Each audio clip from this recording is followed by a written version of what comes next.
All right, hello everyone. Is everything visually correct? Oh, this is going to be nearly impossible to see the text. Hold on, I'm going to need to change this. Can I change the color of the chat?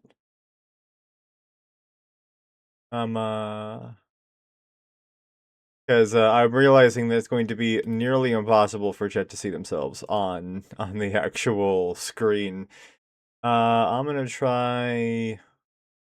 What do I need to pick? Oh, thank you for the sub, Ember. I did just see that. It is much appreciated.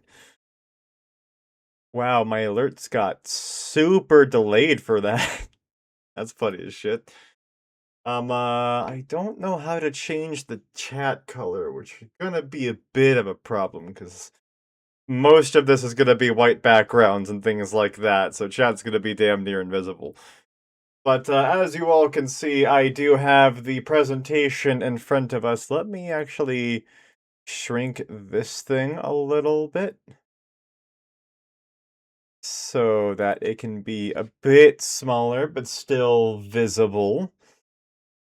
But yeah, so as all of you can see, I do have the presentation in front of me. It is going to be a grand total of 12 slides for the whole thing.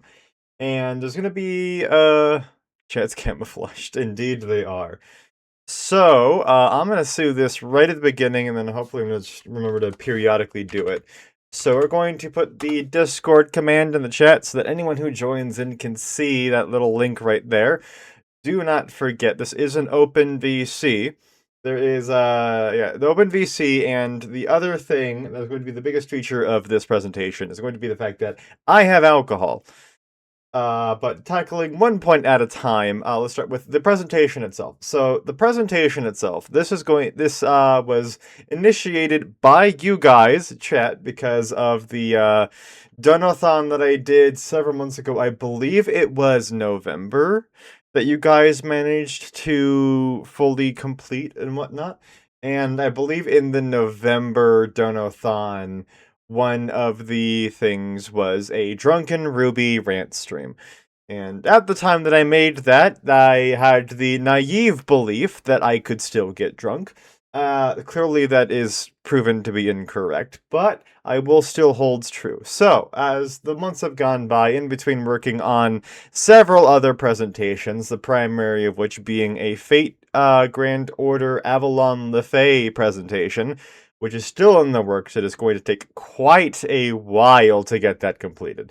I am barely halfway through it, and it is 40 slides big, and it is going to be a long stream. So that one's going to take a while to get done. Do not expect to see that for a while. But I'm also working on a couple of Bleach presentations that I hope to bring some of the voice actors on, like for To Undo It All and things of that nature, because, I've actually been quite surprised to find that the majority of the voice actors that I have and people in my server in general have not actually seen Bleach.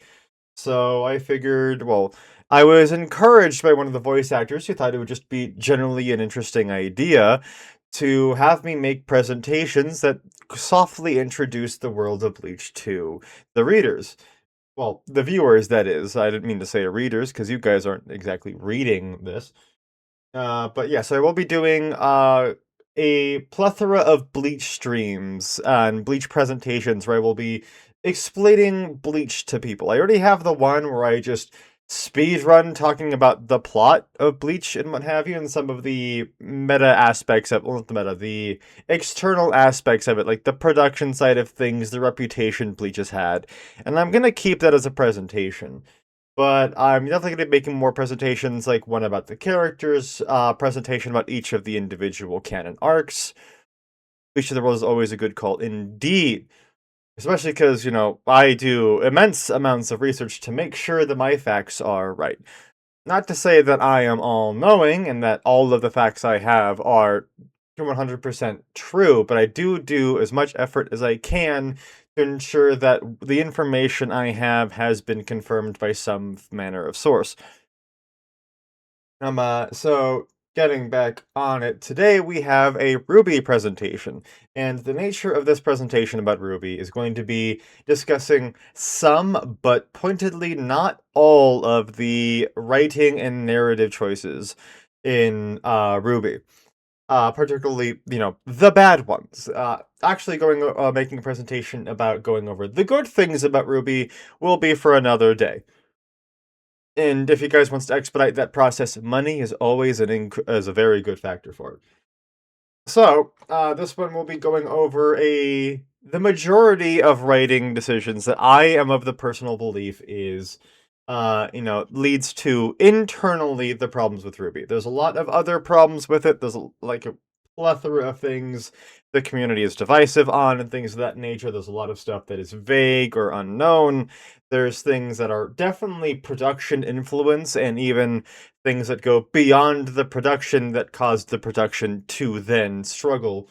So there's a lot of things that contributed to RWBY, despite having such a good, starting off point and being so fun at the beginning. Definitely has a lot of struggles going on with it. And so we now move on to the two big things that are the features of this stream, which make it, at least in my own belief, a bit more fun. The primary being that this is going to be an open VC. So at any given moment in time, whenever you have the availability or interest in doing so, I am in an open VC. So people are feel free to hop in. You don't even have to talk. You can just hop in and enjoy and, not have to worry about hearing everything at a delay and whatnot. You can leave comments in the actual Discord call, what have you. I will also be it also allows you the freedom to provide commentary and input directly onto the stream. So if you disagree with a point that I'm making, you are able to directly discuss it with me, and we don't have to do the whole delayed back and forth of talking with each other in chat and what have you. We're able to just like have a proper conversation, just being like, oh, hey, this thing is like this, X is what have you. And, if you have a disagreement or if you do agree, whatever it happens to be, I do want this to be educational. And while I did initially title this as a rant in the Donathon thing, this is much more, I would like this to be much more of a debate. Because I do, granted, there's not much room in the presentation itself for debating, but I believe that debating is the best way to really share opinions with people and really be able to understand where other people are coming from and what their perceptions are, especially because there's a lot of different points of view. There's a lot of different reasons for having those points of view and what have you. So I wants to have people who, like, for any reason, like, have, like, a differing opinion, something to bring up. Maybe someone wants to justify, an error that I bring up, or wants to question me about why I'm not mentioning X and Y, saying, like, oh, hey, why don't you have this? Why don't you have that? Why are you ignoring X and Y and Z and what have you? And I'm like, well, this is why. So you can ask that question so I can answer it. This isn't much of a baiting, so to speak. It's more just like maybe this isn't something that I thought to put into the presentation. Maybe it's something that I just thought that wouldn't support my point. Or maybe it's something where it's like, yes, like my point isn't that this show is nothing but faults. And I must emphasize that this show does have a lot of good features to it. There's a reason why I have so much of a focus on it. And so I wants to make sure that there is no confusion here of the belief of like maybe I hate RWBY or anything like that. I do genuinely like it. I like the characters, I like the premise, I like the show. I just think that there's a lot of mistakes that were made that really didn't needs to be made. And that is definitely a topic for another time. But the other thing that is a main feature of this is, as I've mentioned earlier already, is that I will also be consuming alcohol for this. Now, anyone who knows is familiar with me is pointedly aware that the likelihood of me consuming enough liquor, even if I'm just having straight vodka, which I'm not, even if I were to just be having straight Everclear or what have you, I probably wouldn't even get drunk. To love something a lot of times is to see its flaws, I believe. I have a similar opinion of that, probably more just like rephrasing it. I would say it like I don't want to say it's like much more of a different point of view, just using different words to come across the same point. For me, the truest way to say that something is your favorite or something is something that you love is to acknowledge the things that are wrong with it and love it despite those faults. Like with Bleach, despite the fact that I am a massive Bleach fanboy who absolutely obsesses over it and could talk all day and night about how much I love the aspects of it, the worlds, the characters, the setting, what have you. I also could mention a lot of things that are just problems with Bleach. It's even in the Blood War arc, even with the rewrites that they've been doing to make it better, there's a lot of things I can say that I disagree with or that I think is just bad or is a problem. Like, it still remains to be seen whether or not we're going to have the Deus Ex Machina arrow. And anyone who knows Bleach knows exactly what I'm talking about. So it's like, for me, it's like, if something is your favorite because you don't think anything is wrong with it, or don't acknowledge the faults, I believe that's not favoritism. I would say that it's more blind affection.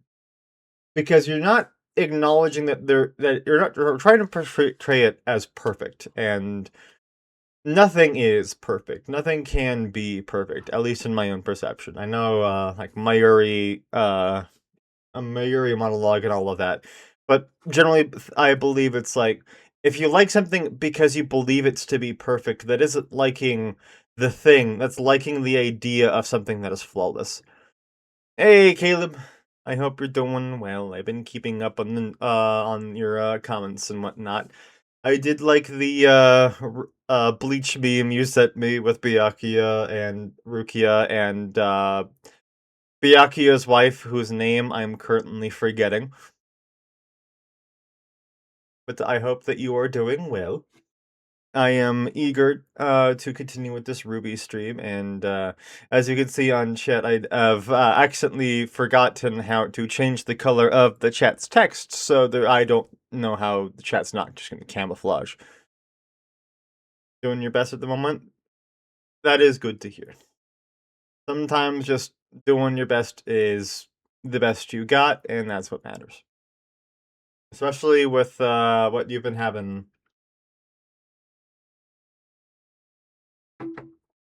At least my own perception is your best might not be the same thing every day, but as long as you're trying your best, that's what matters. And no, Caleb, at any point in time, if you want, I am always available off stream. Well, nearly always available, but I will obviously let you know if something comes up that prevents it. But I definitely will always take time for you, buddy. Yeah. Yeah, always. I am here to support and help in any way I am capable. So, yeah, this is the 15 minutes of intro that I have been doing. Currently, no one's in the VC, so I don't really have anyone to introduce to the chat as people who will join me in this debate slash presentation. And also take note, this is going to be a very simplistically designed presentation. I mostly kind of just put like a single paragraph or a blurb on each page, something to come across the point that I'm trying to make, and then added a couple of design details like what you see on screen right now. It's mostly going to be white backgrounds with a couple of added things. So don't expect anything too extravagant. I made this entire thing in Canva. So, let's get this started with what is not wrong with RWBY, with a little bit of a joke that chat is kind of blocking out. There we go. So, why are we here? So this presentation is a breakdown of RWBY, and I want to specify that while I will be going over some of the problems with the show, and I will be entirely focusing on things that are internally wrong with the show, I will not be going over them. I just looked over it, and while thinking about how I would go about making this presentation, I thought I really needs to cover umbrella terms, things that cover several vast swaths of the show that really emphasize like the reasons why the writing is failing on the standpoint internally speaking, because obviously there's a lot of factors that can really go into how a show is made and created and produced, especially, but I am of the belief, granted in my own very narrow field of experience, that but it's my own belief, at least unless, further experiences in the future will change this point of view, is that regardless of how much production is stifling you, there is always a means in writing before things are properly like locked in and pumped out to correct your faults. Lacking in funds is completely separate entity, at least in my mind and my perception, from the actual story and story writers themselves. Because you cannot animate something or like to the quality that you want it to, or make the episodes as long as you want them to, or even make as many episodes as you want to, generally speaking, at least as far as I am aware, the studio will generally tell you how much you're able to do. They'll generally say like, "Oh, hey, you have the freedom to make 9 20-minute episodes or like 9 17-minute episodes or things like that. Like here's like the total runtime of animation that we have the budgets to afford." And once, generally speaking, at least from what I'm aware of, that's generally what the people will have to work with. It is not a thing of they say this is how long my project is going to be, and then the budget, and they make the budget accordingly. Well, I think that is the bad way of going about it, at least. But I believe that if you have those things, you should at least be given the ability and have the need. If you are professionally doing this, you probably should have the skill of saying, this is how much time I have available to me. What can I do with it? How can I make sure that there are not this is an enjoyable experience, that this is something that does not have internal inconsistencies, because RWBY is a show that takes itself seriously. Especially after season 3, this is a show that very much takes itself seriously. And a show that is much more comedic and jokey and much more, or even satirical and things of that nature. It can be forgiven for not for like having faults because it's not trying to do those things. But if you're trying to write a show that has a serious plot with serious problems, with character arcs and growth and things of that nature, you have to have the skill necessary of saying, this is what I have in front of me, what can I do with it? And making sure that your information is correct and what have you. So I'm not going to be going over production issues. I'm not going to be going over them setting deadlines that they can't follow through on. I'm not going to go over episodes being cut because they ran out of budget for them. I'm only going to be going over what we physically see in the show. Granted, I will admit there is a single instance where I acknowledge a point that is not in the show, alongside the spin-off novels that also are confirmed to be canon to the RWBY story. So the information I'll be citing this from is the 9 seasons of RWBY proper. I will not be going over or taking information from Ice Queendom because I have not finished it. And as far as I'm aware, it takes place in a completely separate environment than the RWBY show proper. At least the RWBY show does not acknowledge it at any point, so I will not be treating it like it is canon. But I do know that the novels are expressly treated as canon, so I will be referencing those novels on occasion. But there will be some things that I miss. For those who are familiar with, I'm basically going to ignore Adam as a concept for the most part, because he is his own unique, specific problem. It's not something where it's like this. It's not like the problem with Adam is an ever-present problem that is consistently repeating throughout the show. And so I'm not going to take the time to make a slide just for one issue, because we're trying to make this, at least to an extent, efficient. So, continuing on to the next slide, we have the introduction of the premise, which is Rooster Teeth and Monty Ohm. These, I will always want to say, are I always treat these as two separate entities. Rooster Teeth, the company, and Monty Ohm, the individual. Rooster Teeth is the company that is going to be treated separately because a significant amount of RWBY has been made by Rooster Teeth without Monty Ohm, which, for anyone who is aware of RWBY, it is because Monty Ohm has died. And I am physically blocking it off on the presentation, but I do have it labeled here that he passed February 1st, 2015 during the production of Volume 3. But focusing on the details, for Rooster Teeth, they are the company that is produced RWBY. They are the ones who also have hired the showrunner and the ones who are doing all of the work for the show to make it. Its showrunner is Carrie Shawcross, not Sherry, and it is primarily written by Carrie and Miles Luna when it was not written by Monty. This is very, very important of the specification of when it was not written by Monty. On the other side, Monty is or for a while was the primary animator, and he is, or he was the primary choreographer and animator, especially for the fight scenes. and he was one of the main writers for the show for the first 3 volumes. He actually was the one who came up with the premise of RWBY. He came up with the characters, the setting, everything about it. It was his passion, his thing that he wanted to create, and Rooster Teeth just gave him the means and, budget, people, writers, what have you, to actually get that done. Monty, as much as he does genuinely have a love, or did have a genuine love for the show, and he did demonstrate that quite vividly multiple times with how fun and excitable and energetic the characters were, and how incredible the fight scenes were when the in dynamics and the sheer thought and depth he put into the references and allegories that each of the characters had in the first 3 shows. It really is evident just how much he loved this show, how much he wanted it to succeed. And a lot of people fall into the pitfall of saying, "Oh, but he was just there for the fight scenes." That is a very, very gross misunderstanding of it.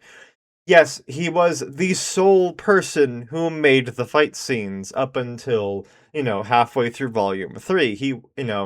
Even in interviews, I will make this one mention of production. Even in interviews, like the writers mentioned, Miles, Luna, and Carrie mentioned that they were simply told by Monty of, hey, these are the characters that he wants present for a fight scene, and these are where the fight scene will take place. So it is their duty with the pieces he gives them to make that set of circumstances occur. So, like, for example, the setup of the initiation with in like the first season 1, it was, he said, I want the teams Ruby and Juniper to be in this ruins area, and I want them to split off to fight the Giant Nevermore and the Deathstalker, respectively, with Ruby fighting the Nevermore and Juniper fighting the Deathstalker. So he's like, I want them here, I want them fighting these people. And they knew that it was for the initiation, so he was like, okay, just get that done. Just make it so that that's how the setup goes, and then we will continue on. I will take over from there.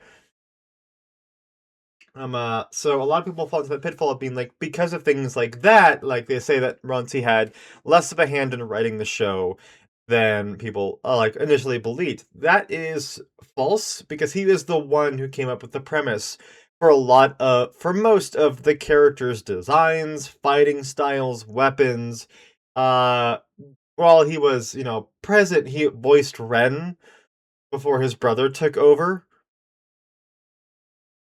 He also, like, when you see the fight scenes, you can see how much of the characters' personalities he is putting into his animation. How much you can tell who is what. You could have the show on mute for the first 3 seasons, and you would have a serious understanding of the characters in the show just off of the fight scenes alone, because of how much personality and character he's put into them.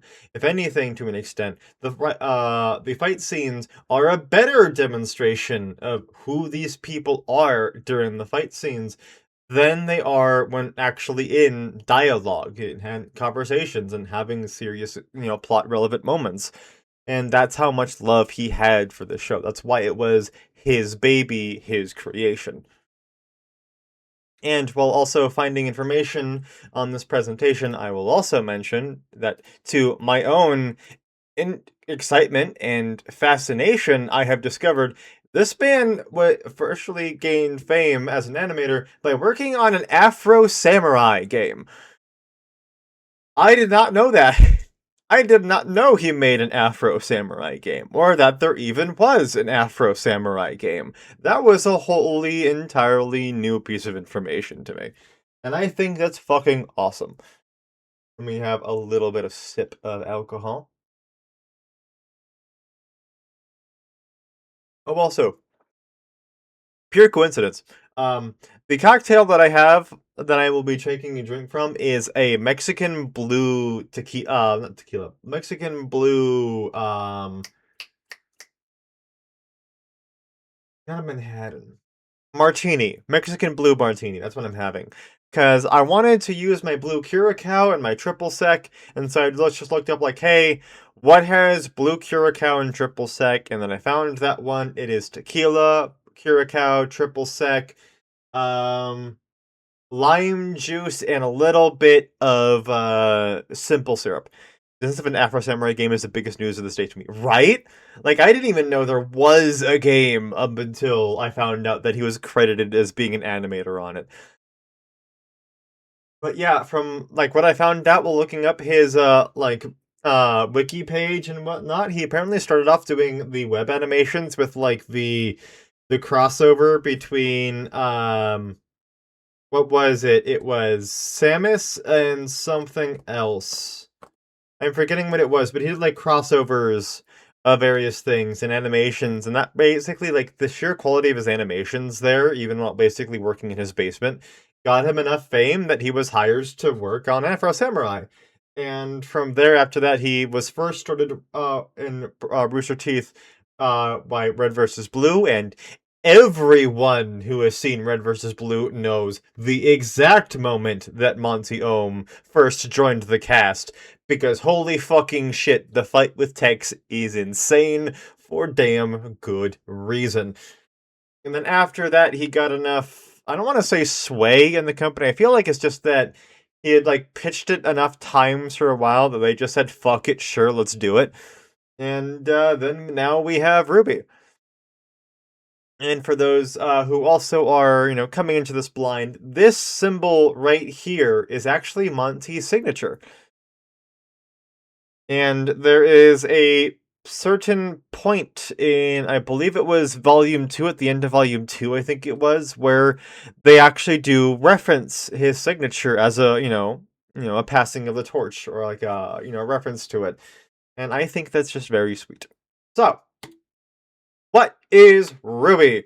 RWBY is a show that became an anime that started as a web series and is set in the fictional world of Remnant. It is actually really funny that I specified it became an anime because I'm not referencing Ice Queendom. It was the fact that there was so much debate in the community about whether RWBY counted as an anime for such an incredibly long time and was such heavily debated, with certain people very naturally being on the side of the fence of do not classify RWBY as an animation for whatever their reasons happens to be, and other people saying RWBY is an anime because it was inspired by several anime. Lots of back and forth, lots of debating, until eventually, I forget where, but something first said we're going to classify RWBY as an anime, and then the dominoes kind of all fell from there. So RWBY worked its way up into being an anime.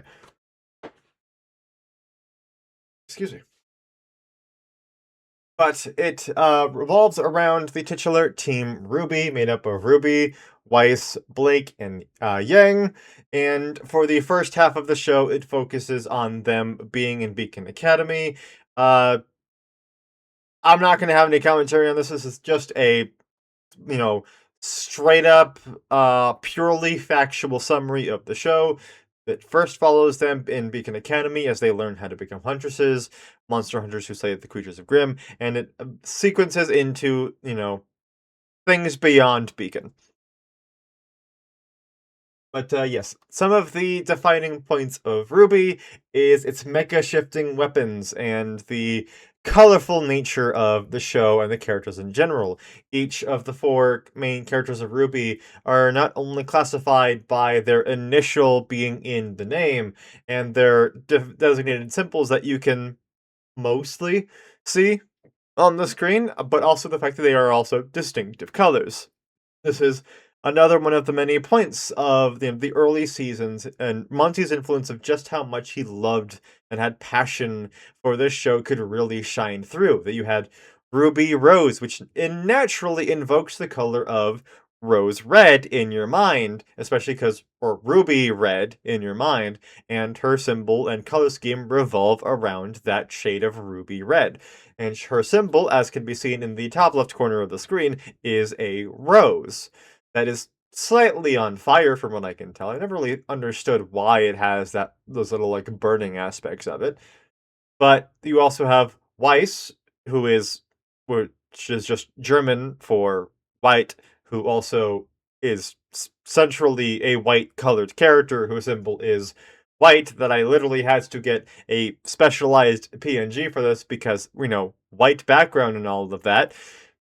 Then we have Blake symbol, which is, I believe, supposed to be like a flower, a belladonna flower. And again, Blake belladonna, it naturally invokes like a darker scheme in your mind when you say Blake belladonna. And what do you know? Her whole thing is color black, and their symbol is black. Then Yang Xiaolong, you don't get as much of like a direct color slams you in the face when you think of it. It's much more like an inference type thing, Asian type name and whatnot, but her symbol is yellow, and she's primarily a yellow colored individual. Long blonde hair, a lot of yellow and orange in her outfit and color scheme, a lot of skin exposed to just generally make her shine as like a lighter shade and whatnot. There's a lot of effort and thought put into it, and all of them have distinctive weapons that they have. RWBY has her sniper scythe, which is probably one of the most famous weapons in all of anime, if not fiction in general, because of how much people fucking love Crescent Rose. Especially because of the early seasons doing so much to make you feel like this is a real, physical, proper weapon. There are people who have dozens of times physically actually made a transforming Crescent Rose in real life. Fully, well, I'm not going to say fully functional. You're not going to be able to make that fire a bullet. But I'm certain someone could. But they've made it an actual scythe that can transform, unfold from like the base like little box form that's into the sniper and the scythe form. So it's like the fact that they put so much effort that someone could reliably make actually make a prop of a transforming scythe in real life says all that needs to be said about just how much thought and effort Monty put into this show at the beginning. So, now it's time to start shit talking it. Let me have another drink first so I can really put my soul into this, say with my chest. Not that I don't, anyway.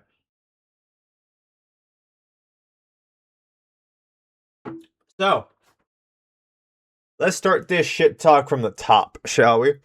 So, number one thing that the community of RWBY agrees on. There's very much not many things that the entire community agrees on. That just says a lot about how divisive it has become over time, from the diehard fans who have undying love for it and refuse to believe that there's anything wrong, to the people that only think that it is nothing but faults and can't comprehend how anyone could ever enjoy the show, and every extreme in between. One of the few things that every single person in the community agrees upon is that the first 3 volumes were just flat out the best of the show. They were the most enjoyable to watch. They had the simplest and therefore, easiest to understand and enjoy storyline. They had the best character interactions, best dialogue. It had a lot of a joking atmosphere in the sense of like, you could tell that there were serious things going on, but the show and the characters both largely treated it like, college age girls who were, basically just enjoying life, fighting crime and having a good time doing it.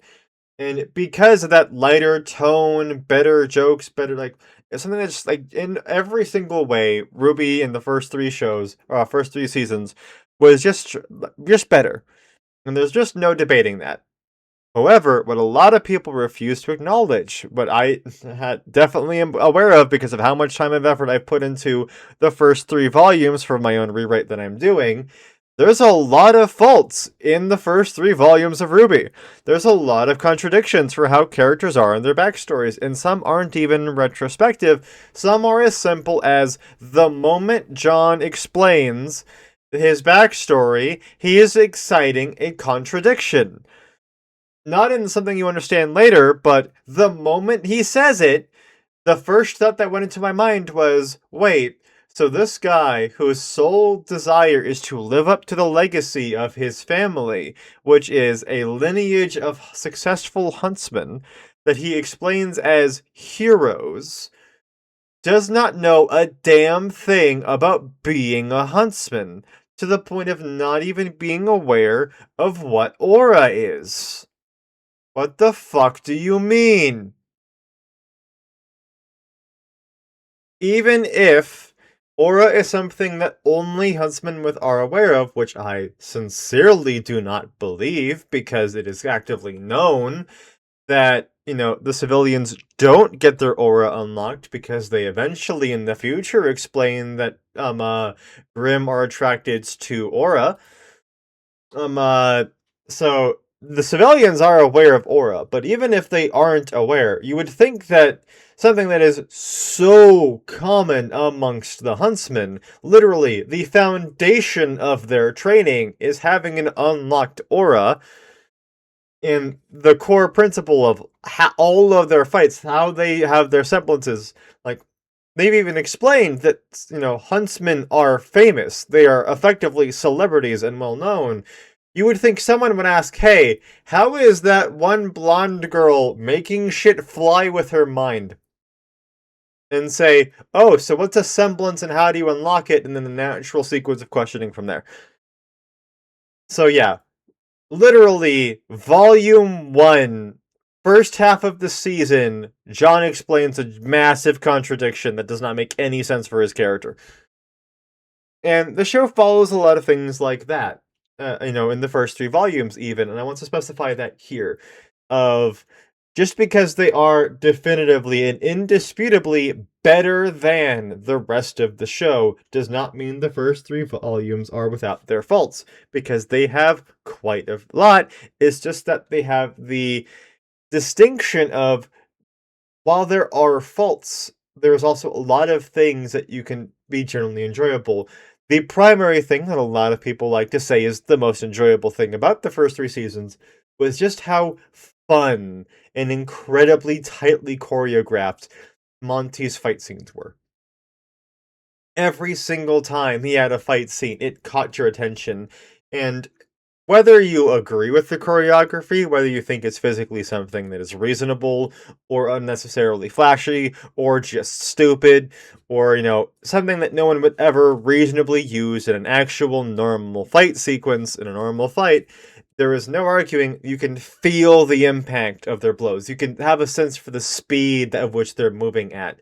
You can have a deep understanding of just how much they are moving around, flying around, the impact of how heavy Ruby's sniper is, how fast she's moving with her momentum, how much impact there is behind Yang's strikes, and what have you, so on and so forth.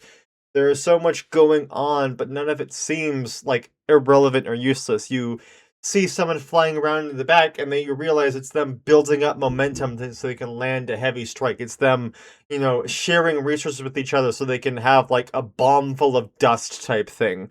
There's understanding of everything that goes on in the battlefield, and you have a deep sense of like, there's never a question of where is someone, unless the whole point is to realize, oh shit, someone's missing, and then you realize it's because they were preparing for something. There's so much entertainment to be had in the fight scenes, and then of course there's the fact of the show did not take itself seriously. And I will go into this in a far more detail in a completely different presentation. But the show not taking itself seriously is Rooster Teeth's bread and butter. They are never more in their element when they're just having episodic one-off comedy that has no consequences. When they can just crack a joke and not worry about how that affects anything beyond the scene that it is occurring in. You can have moments like the food fight sequence that people absolutely adore, where, Nora knocks Yang into the fucking stratosphere and comes down after being knocked up after like 3 fucking minutes of flying into the air and just lands on the ground after crashing through the ceiling looking absolutely no worse for wear. There is no power scaling to be considered for that entire sequence. They just did it because it would be funny if Nora knocked Yang up in the air so hard that she conveniently landed right when they're all getting their shit rammed by Glinda. That was the entire point of that sequence, was it would be funny. And there was no thought about it beyond that. And that's what made it so much more entertaining. They didn't have to think about it because it's just a friendly little school setting. They can have the funny little moments of, RWBY running around so fast that it seems like she's teleporting, or having the cutie moment when she turns into an actual fucking chibi in the show because she's gushing over weapons and things like that. You have all the moments of them poking fun at the whole, yeah, Blake's cat ears are literally the most obvious thing about her in the context of the show, and things of that nature. They're having fun, and that's what makes the rest of the audience have fun, because there's nothing to really deeply consider, nothing to thoroughly invest your thought and time and effort into, because the show is not trying to spend that time to do so. And that's why it was so enjoyable. But again, while it is enjoyable, the food fight sequence is the perfect example. It also will, if you want to get into the serious section of the story, really brings up a lot of issues because there is so much power, so much speed, so much strength, so much durability and toughness, and impact in all of these RWBY characters in the first 3 seasons, especially like the example of Nora knocking Yang up into the air so much that she's falling for 3 solid minutes. From ground level, mind you. And, Yang just tanking a hit that hard and then landing on the ground that hard, looking no worse for wear. Retroactively, you're like, okay, if Nora has this much power and Yang has this much durability, how does anything survive a hit from Nora, and how does Yang get knocked down from anything? And so it's things like that where it's like, the show having such a focus on comedy and enjoyable stuff means that when they switch focus, it really starts to have a lot of glaring issues. Continuing on, we have the meme. Do you guys not have phones? So, what am I referencing with this meme? And for those of you who are not aware of the utterly horrendously infamous Diablo Immortal meme, of which I am referencing at the bottom left corner. So, what I mean by this is, the Diablo Immortal meme that I'm referencing is when the developers of Diablo, when the fan base was waiting eagerly, desperately, for another sequel to their favorite franchise. One of the things that really truly put Blizzard on the map was their Diablo franchise. And so when they announced their, interest in like the fact that they were releasing another Diablo game and it was going to be mobile exclusive, naturally the player base who were PC exclusive, I believe, because I don't think they had any console releases, but I know they were definitely PC releases. But, the entire community very genuinely thought like, oh, you're fucking with us because we've been waiting for another PC game. After, many, many years. It's been a long time since they had last gotten another Diablo game. There was a Diablo announcement and they're like, oh, hell yeah, we're getting a Diablo game, and it's a mobile game. And they're like, yeah, our problem is the fact that you didn't make a console or like a PC game. And the developers very, very infamously asked the complaint of, do you guys not have phones? Because they're generally were like, well, why are you mad? Because we still put out a game. This follows a similar premise of doing something so horrendously stupid that the community universally hates it, and acting like it is never a problem in the first place. That being, the show is so horrendous with naturally explaining the premise of the show and the setting that the show takes place in, the world of Remnant, that they literally gave you homework. Rather than, despite the first 3 seasons literally taking place in a school where the premise is that these girls are going to school to learn how to be huntsmen, this show does not have the time to explain huntsman things to you. Or anything about remnants. That isn't so ridiculously vital to the show that they have to explain it to you somehow, or else they're literally not going to have any understanding of how the fuck you got there. For example, again, RWBY is invited to join Beacon Academy in episode 1. The first half of the episode is a fight scene. The second half is her being in the interrogation room with Ozpin and Glinda, and which it ends with Ruby being invited to join Beacon. So I think it even extends beyond that to have her actually physically appear at Beacon. But still, the reason I bring this up is that the show literally starts off with a narration, a fully animated narration of the concept of dust being explained to you. The reason why this is an issue is because you could have just withheld that narration. Do you guys not have YouTube? Exactly. You could have just withheld that narration and very, very naturally just had it so that one of their classes, when they have, their first week of classes, throwing the responsibility of explaining to a world to the public is such an insane move. Yes. You could have very easily just had one of their classes be like one of the teachers explaining, how they found dust. Maybe it's hell. You could have had Oobleck if you didn't want to make another model because he's like the scientist, architect dude.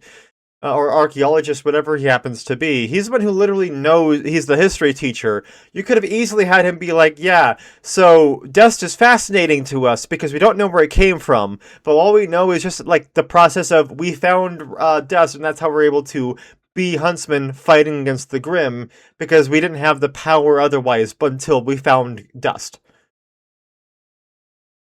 But yeah, there is a collage of an entire thing. Let me pull it up really, really quickly. I'm going to literally look up the playlist of...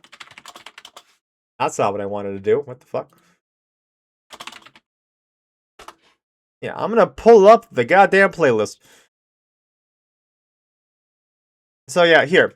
The playlist is as follows. Episode 1, Dust. Episode 2, Kingdoms. The literal core aspect of the world, the fact that there is 4 kingdoms, as can be seen right here. The Grimm.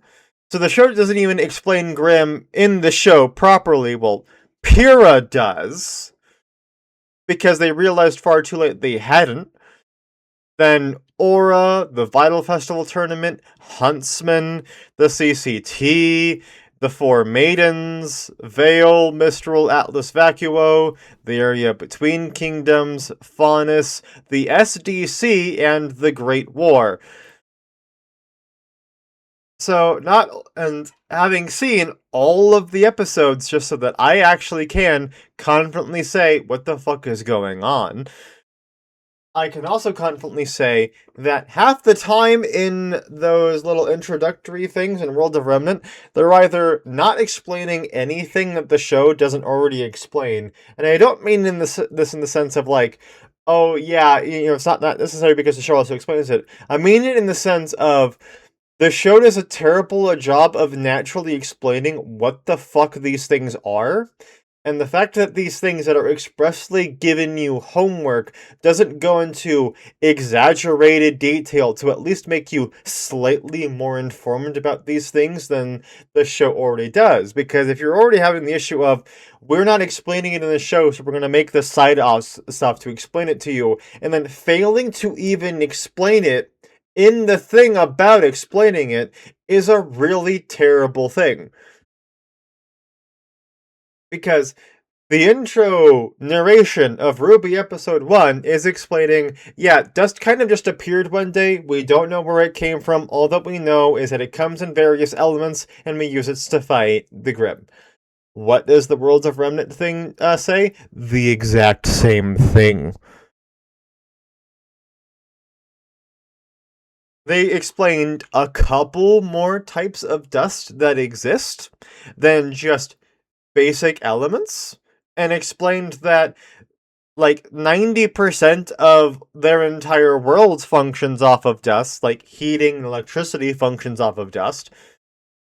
And outside of that, there is no further detail to be got into about how this works. Like, what the fuck? Then you have something that we'll be going into in far greater detail at a much later point in this presentation. Well, actually, I'm not sure how much later. I just know there's a later point in this presentation we'll be focusing on it. But some of the World of Remnant bits directly contradict with what we are shown in the show. So, for example, in the RWBY World of Remnant episode about, what was it, Mistral, they specifically state that Mistral is the capital of racism. That it has the most racism out of all of the four kingdoms. It is the one that it has the most prejudice. It has the ones where faunists are treated the worst. Now, technically, that is accurate in the sense that the only time we see any racism in the show, past introducing that racism exists, is that there's a bar, like a single one bar in Mistral that has a sign that says no faunus allowed.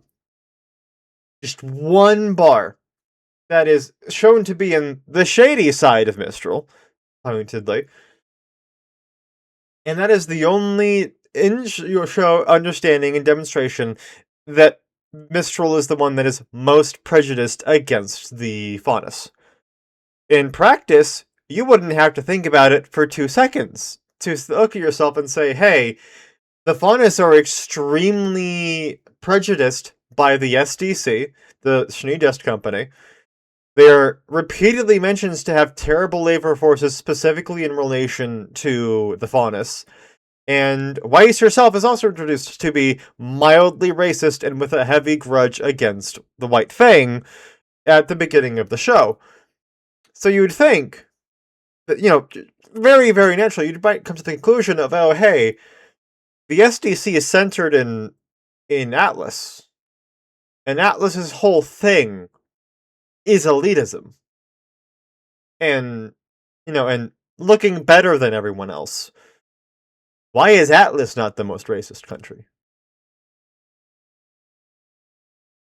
So it's things like that, where it's like, they introduced so many things that doesn't make any sense or contradiction. And hell, again, for further detail of this, it doesn't make any sense, or at least it would make sense if they spent any time to focus on it, which will definitely be a far later slide, of if Mistral is the most racist and most prejudiced of the kingdoms, why is the head of the top Huntsman Academy, like the headmaster, the highest authority of the best Huntsman Academy in Mistral, a faunus?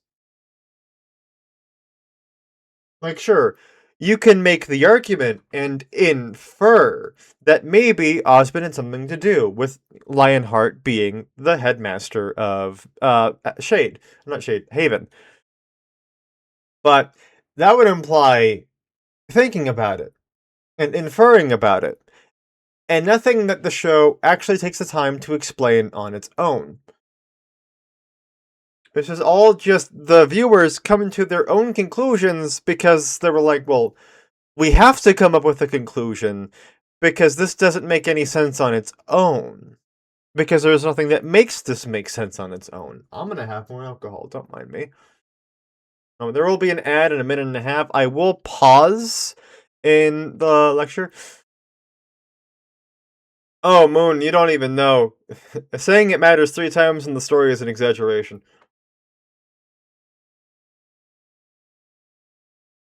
Because I will be getting into that. But yeah, so that it is even and fair between everybody. I will be putting the presentation on pause while we have ads in about a minute or so, because I don't want anyone to miss it. And I'm properly getting my steam here, so yeah, I want to make sure that I don't lose my rhythm.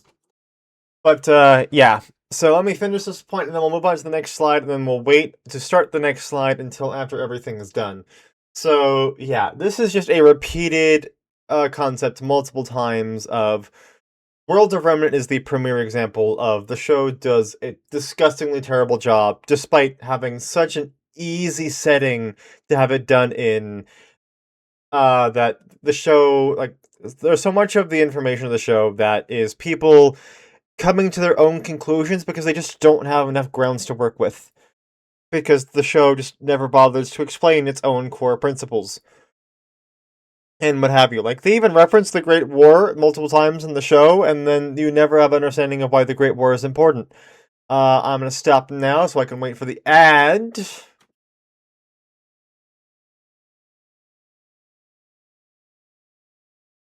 While the ad is running, I will consume some alcohol. Yeah, since at the very least Ember is here in the chat, I'm fully aware of that.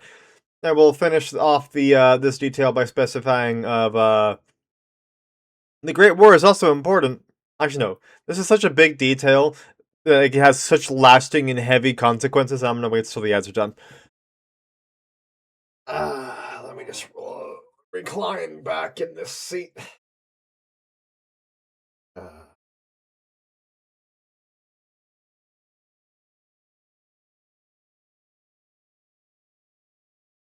So how are you doing today, Ember?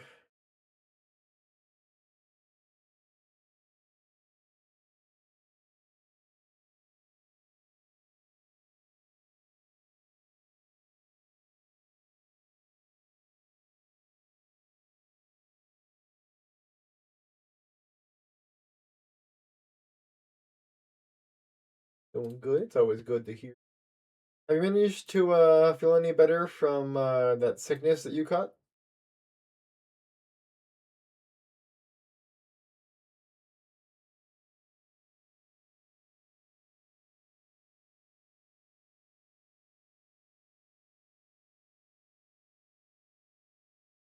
Kind of a this morning. Ooh, nice. Very fun. Doing a lot better. That's great. Love to hear it. My notifications are constantly going live all the damn time. Not that I'm really complaining.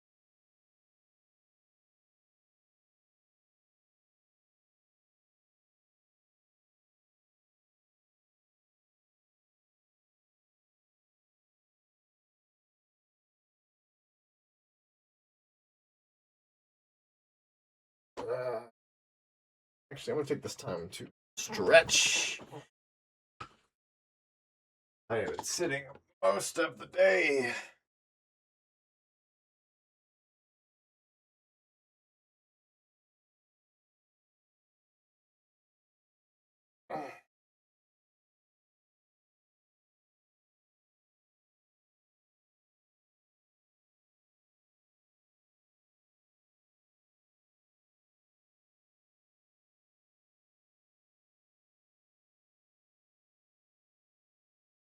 All right.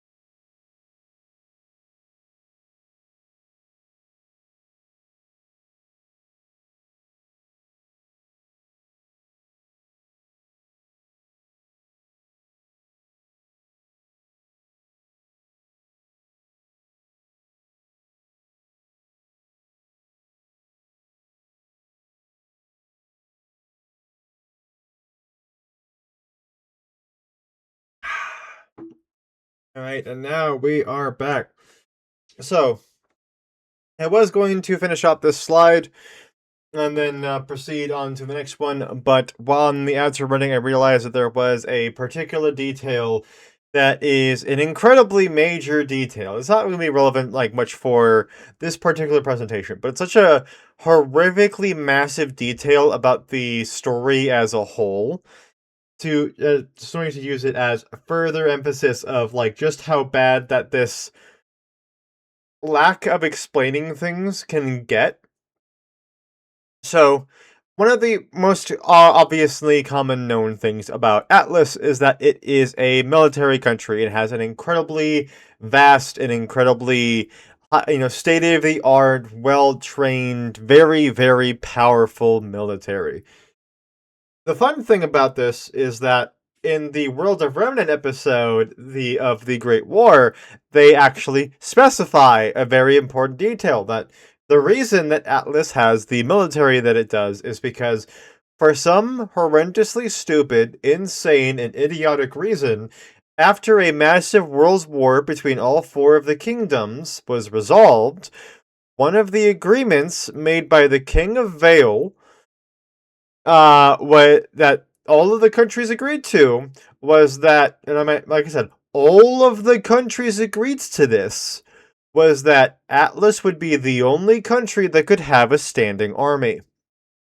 All of the other countries were only allowed to depend on huntsmen, which are very famously independent figures that did not necessarily have any direct allegiance to their country because they are effectively mercenary workers that could take any job they so please from wherever they so please.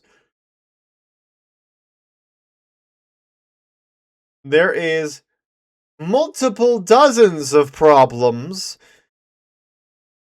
not just in the show, but as a core principle of a world of saying, yeah, all of the countries agreed that there would only be one army, and that one country that is physically isolated from the rest of us gets to have it. So if they decided to go to war against the rest of us, we would be fucked. But yeah, that's not important. Connotations aren't important. You know how it goes. But yeah. Now that we have that well and thoroughly explained, let us proceed on with this presentation. Right. What happened and what didn't? Ah, yes, this is going to be a very, very fun slide. So, as effectively demonstrated with the previous slide, but as much for going to be a specific and honed on thing in this slide, is the idea of Rooster Teeth is just terrible at deciding of what's going to be something that is important for us to see as the viewers, and something that is not necessarily all that needed for us to see as viewers. So we will repeatedly and consistently see instances where the only way for someone to make sense of something is if we just assume something without the show making any argument or any intention of actually demonstrating it. Like, for example, something that is basically universally agreed as a headcanon. Well, I'd say like 70 to 80% of the community agrees of this headcanon. That the big plot of seasons 1 and 2 was that Roman Torchwick was a thief who was stealing all of the dust in the Kingdom of Vale. Now, granted, outside of the fact that they said that Roman was stealing all of the dust, we never once actually felt that impact. We never saw anyone say that dust prices were high. We never saw people getting jealous at Weiss for always having an immense stockpile of dust. We never saw people complaining about being more restricted in their dust use because they couldn't get it as easily. We didn't even see people complaining about, going shopping or things like that, or having to spend immense amounts of money to get the same amount of dust. We didn't even see, we couldn't even see any fun interactions, like someone saying that John has it easy, for example, like a funny little bit of saying that the person who is objectively the worst fighter in the first 3 seasons is the one most privileged in the current sequence because he's the only one that doesn't use dust in some way, shape, or form. You had so many ways to demonstrate this detail, but no, everyone just universally agreed that the plot of Roman stealing dust from the Kingdom of Vale, and we just all agreed that it resolved with him using that dust to blow up the mine. The reason why I say that we agreed was the fact that there wasn't any demonstration and of like the fact that it was dust. All that we could tell was that they were explosives. And take note, dust isn't only explosives. It's not only damaging, it is also producing water out of nowhere. It is also producing earth out of nowhere. It is gasoline. It is wind pressure. It is a lot of things that are not just explosives. And so, like, you really have to just accept the idea of, like, well, that is the only thing he could have done with it, because they never refer to that plot line ever again. And things of that nature of just, like, they don't explain things, which creates holes and issues. And some of these things are even meta issues. For example, Glinda Goodwitch at the top left right here. She is the like the deputy headmistress of Beacon Academy. She is the right-hand woman to Headmaster Ozpin. By the way, for a funny little detail, we don't know his other name. We don't know if Ozpin is his first name or his last name, and whichever one it is, we don't know what the other one is. We just know that he's Ozpin. But at the end of Volume 3, Ozpin dies, the School of Beacon gets destroyed by a Grim attack, and a large swath of the city of Vale also gets destroyed in that same Grim attack. What's funny about that, what is a perfect piece of evidence to support this point of they are disgustingly bad at demonstrating, what is important, what is not, is that after the fall of Beacon occurs, we never once return to the city of Vale. Never once see the condition that it's in. At the end of Volume 3, when RWBY is bedridden, Crow was explaining to her about all the consequences of the fall of Beacon, and you see a little clip of Glinda using her telekinesis to struggle with repairing a building, and that's mostly used to imply how exhausting it is of just how much repairs that they're doing. But we didn't see if the Grim got cleared out. We didn't see how much destruction there was. We didn't see, and we've had no commentary of how Vale is doing. We don't know what's happening in Vale. We don't know if what's happening with the school. It is only the spin-off novels that explain to us that the people who were going to school in Beacon have been transferred to the other academies. We have no idea what any of the teachers or staff are doing. We don't know where the fuck Glinda is. Granted, the reason that we don't know where the fuck Glinda is because her voice actor stopped working with Rooster Teeth, or at least stopped working on RWBY, and for some inane reason, they believed that rather than replacing her voice actor, which they did for other characters, by the way, including but not limited to Ren and Crow, who both either already start off as or become main characters, they replaced their VAs, but thought Glinda didn't need to have a replacement. No, they just said, we're just never going to acknowledge Vale for the rest of the show after Volume 3. Despite the fact that Patch is an island on the coast of Vale, and it is literally Yang and RWBY's home. And half of the reason why Weiss wanted to specifically go to Beacon was to get as far away from her father as possible. So you'd think that maybe she would demonstrate any sort of reaction to, the place that she was like slowly perceiving as, a way to escape from her father's influence might be a big thing to her. Think you might, hey, let's like refer back to what she thinks of it. Maybe she was concerned about it, but no.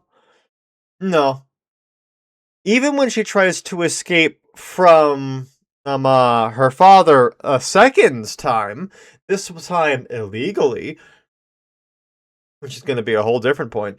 Even when she escapes from Atlas, she doesn't escape to Vale. where she could only assume everyone is still at because she has no reason to believe they would be anywhere else, she goes to Mistral, which is on a different continent. And by sheer coincidence, while on that different continent, she happens to stumble across Yang, who is only on that continent because she's looking for Raven, who she doesn't know is on that continent, so that she can go to RWBY,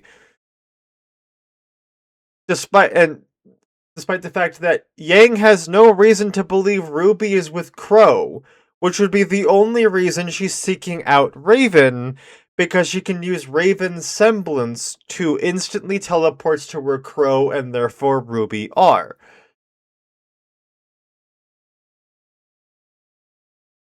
Because Yang very expressly is looking for Raven at the beginning of Volume 4. It is abundantly clear that she is doing that because she's looking for RWBY and Raven can get her to RWBY.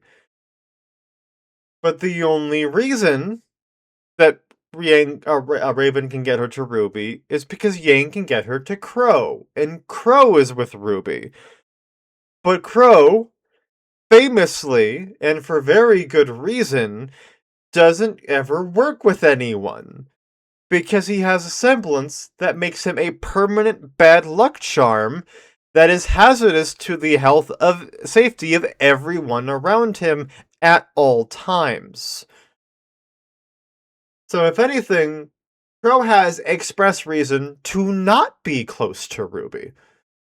Crow only has reason to find wherever the fuck Ozpin's reincarnated into, and then try to figure out what they're gonna do from there, and maybe do his very best to stop the forces of, of Salem's group.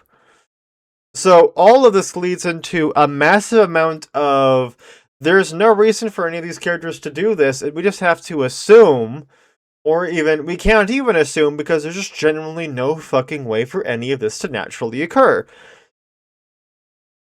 You could have had some sort of commentary, like Ironwood making some comment while Weiss was still in Atlas, that the last he saw of RWBY, was making a plan to go to Mistral.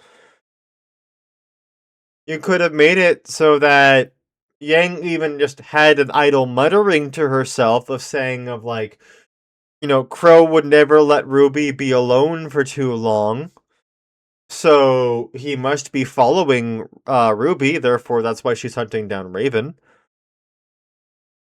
And you even could have a comment about the fact that none of them know what's going on in Vale, or have expressed any interest in what's going on in Vale, or what's going on with Glinda Goodwitch. Or you could also explain the fact of, like, John going to Argus in Volume 6.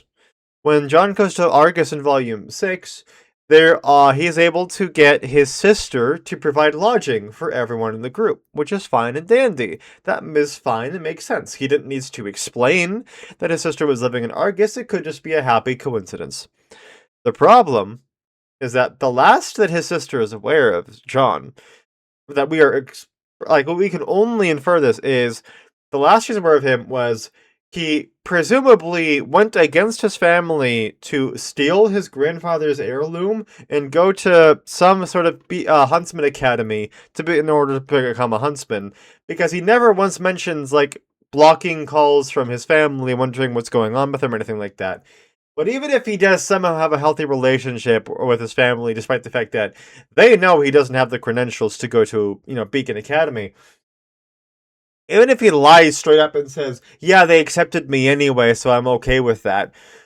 The last they heard of John was when he was in one of the worst terrorist attacks that the entire world of Remnant had ever gone through, which included the falling of a Huntsman Academy and an entire capital city being overrun by Grimm, which includes a fucking wyvern assaulting the city of Vale, and then all of the global communications being cut.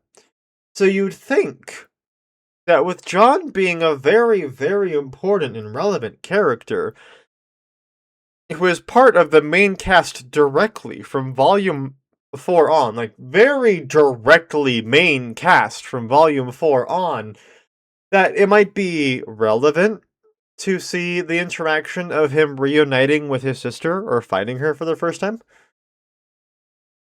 Yes, we have, I'm doing a presentation about how dog shit the writing is in RWBY.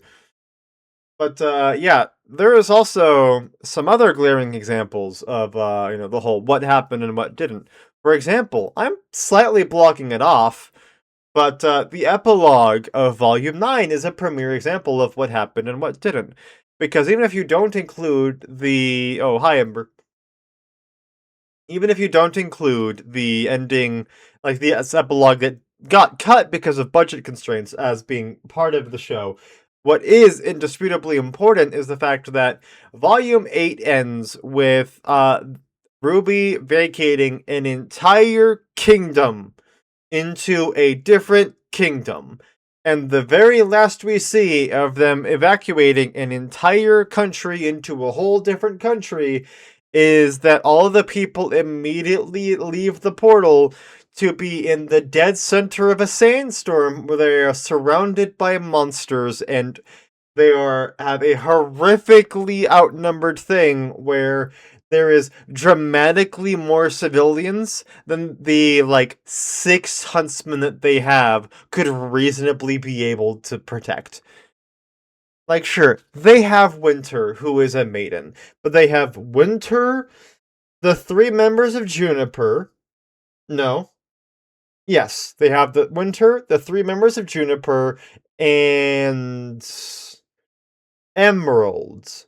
And that is all of the huntsmen they have with them. And they just evacuated, at minimum, tens of thousands of people into the center of a sandstorm surrounded by monsters. After they all just watched their city and entire country get destroyed with who knows how many casualties. After their safe passage between the kingdoms was assaulted by Cinder and had definitely more casualties and had half of their protection squad get removed from reality. And you'd think, oh man, these are people who are grieving, angry, scared, and terrified. That's the same word, but they're grieving, angry, scared, and probably not trusting that their protectors are going to protect them, surrounded by monsters that actively are incentivized when they experience negative emotion. And that is the last you see of that entire plotline until the cut epilogue. So Volume 9 ignores this whole question of, well, how are all of these people they just evacuated doing? Or the other question of, what is Salem doing? Or what is Cinder doing? By the way, in other spin-off material called Beyond Remnant, they demonstrate that while RWBY and the others were gone, in Volume 9, they found the fucking Summer Maiden. And they never thought, man, this would be an important detail to show during the fucking season in RWBY proper. No, of course not.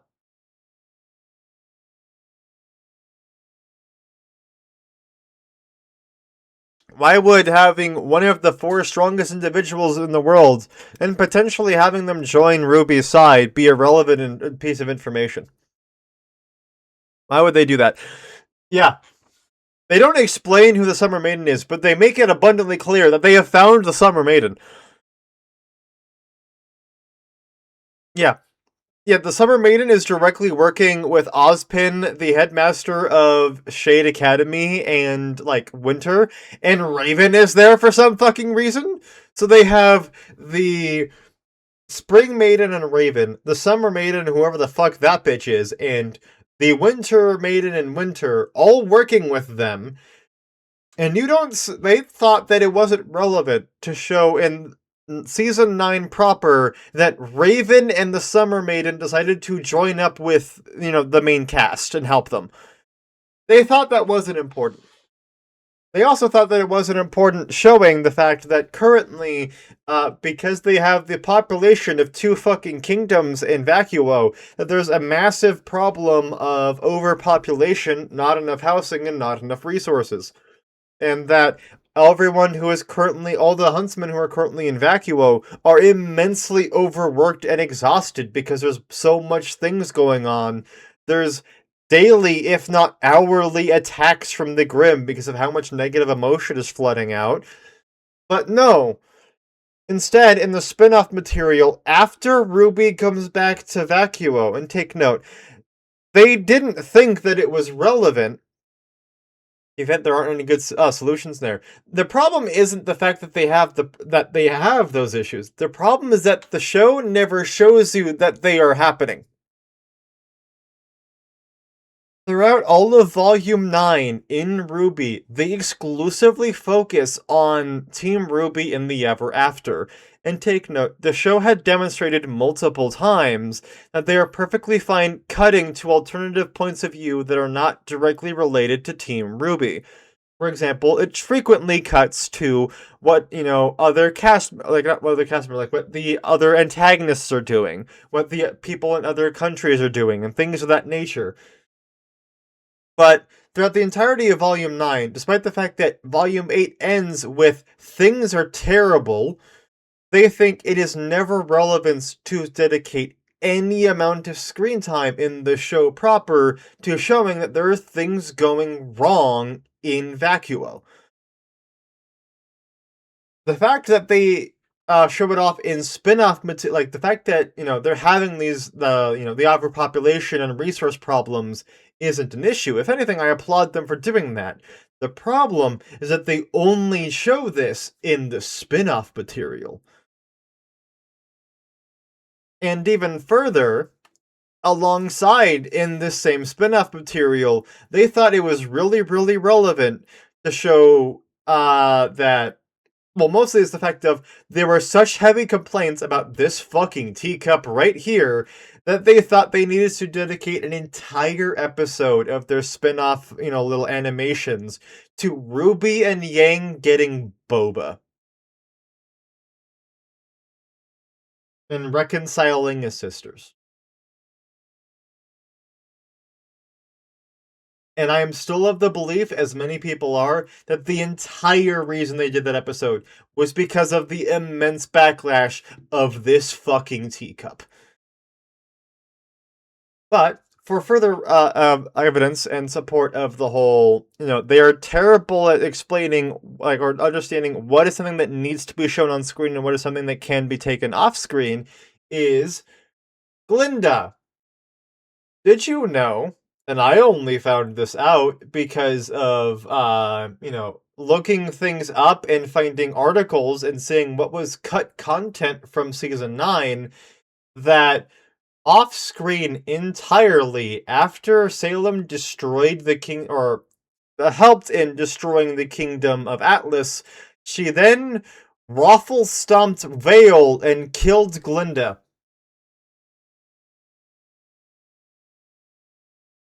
And all of the Beacon teachers, except for Glinda, are now currently in Vacuo. I only found this out by looking up material and side content and what is removed from the main show. You have the bad bitch immortal witch queen end of the world wanter, who is fighting a massive group of experienced huntsmen and destroying an entire kingdom. And the show thought, we didn't need to, in any conceivable way, explain that this is happening. Because that was actually one of the biggest arguments that people had at the end of Volume 9 when it finished, was, where is everyone from Vale? Where is Glinda? Where's all the teachers? What are they doing since volume fucking 3? Is the show over or are there plans for more? They have, after 2 years, finally confirmed that they are in pre-production for volume 10.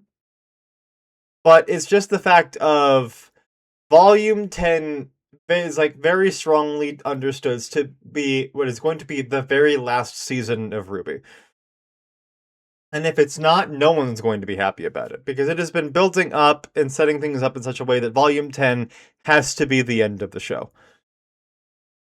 And if they bombard all of this in volume 10 of the whole, yeah, so we're having immense problems and we're having a lot of issues and we have an entire kingdom getting destroyed and things of that nature, all be bombarded to the viewers, it's going to be information overload out the ass. And it shouldn't have been a problem in the first place because this is just a massive mishandling of information and sequencing. We didn't need to have several sequences of Team RWBY just hanging out with John in the Ever After, literally just sipping tea and eating crumpets with John as he discusses the tedious schedule of accidents as he has to prevent the paper pleasers in the show. Like, they could have removed that whole sequence entirely and focused more on the whole, well, man, what's going on over in Vacuo? Because again, the last thing we saw of Vacuo was a kingdom being surrounded by monsters in the middle of a sandstorm. With 6 people being there to protect tens of thousands. At minimum. But yeah, to go over why did they do the Ever After? It's because they wanted to do Alice in Wonderland for the longest fucking time. I'm not joking. It's just that they wanted to. The showrunner literally just wanted to do Alice in Wonderland. They even directly reference Alice in Wonderland. Like they retroactively ruined the lore even further by saying that the Alice in Wonderland book was always famous in the show or in the world of Remnant, and that at least Blake and Weiss had one of the characters in that book, the Rusted Knight, be their favorite fairy tale hero. And what do you fucking know? John becomes the Rusted Knight, and they just act like it's just been common knowledge of the first place, like never referenced the Rusted Knight at all, never referenced Alice in Wonderland, never made anything that implied that it was real, or like the fact that there was a book. Lewis Carroll doesn't fit the naming scheme. Let me check. What was his name in the show?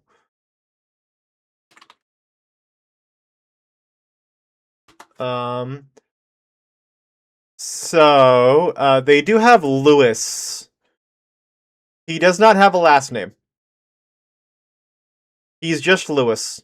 He is the brother of Alex.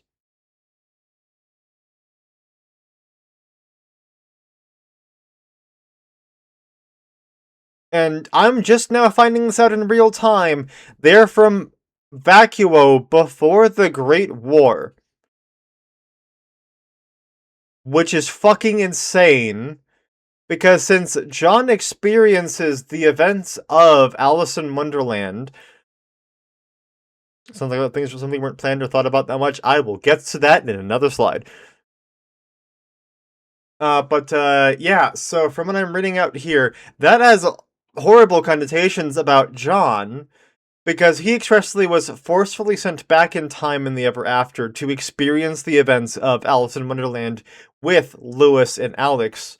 So if they were from before the Great War, then that would mean John went back a minimum of like 70 years in the Ever After. Because people were thinking that he spent like maybe 10 to 20 years in the Ever After. This is 70!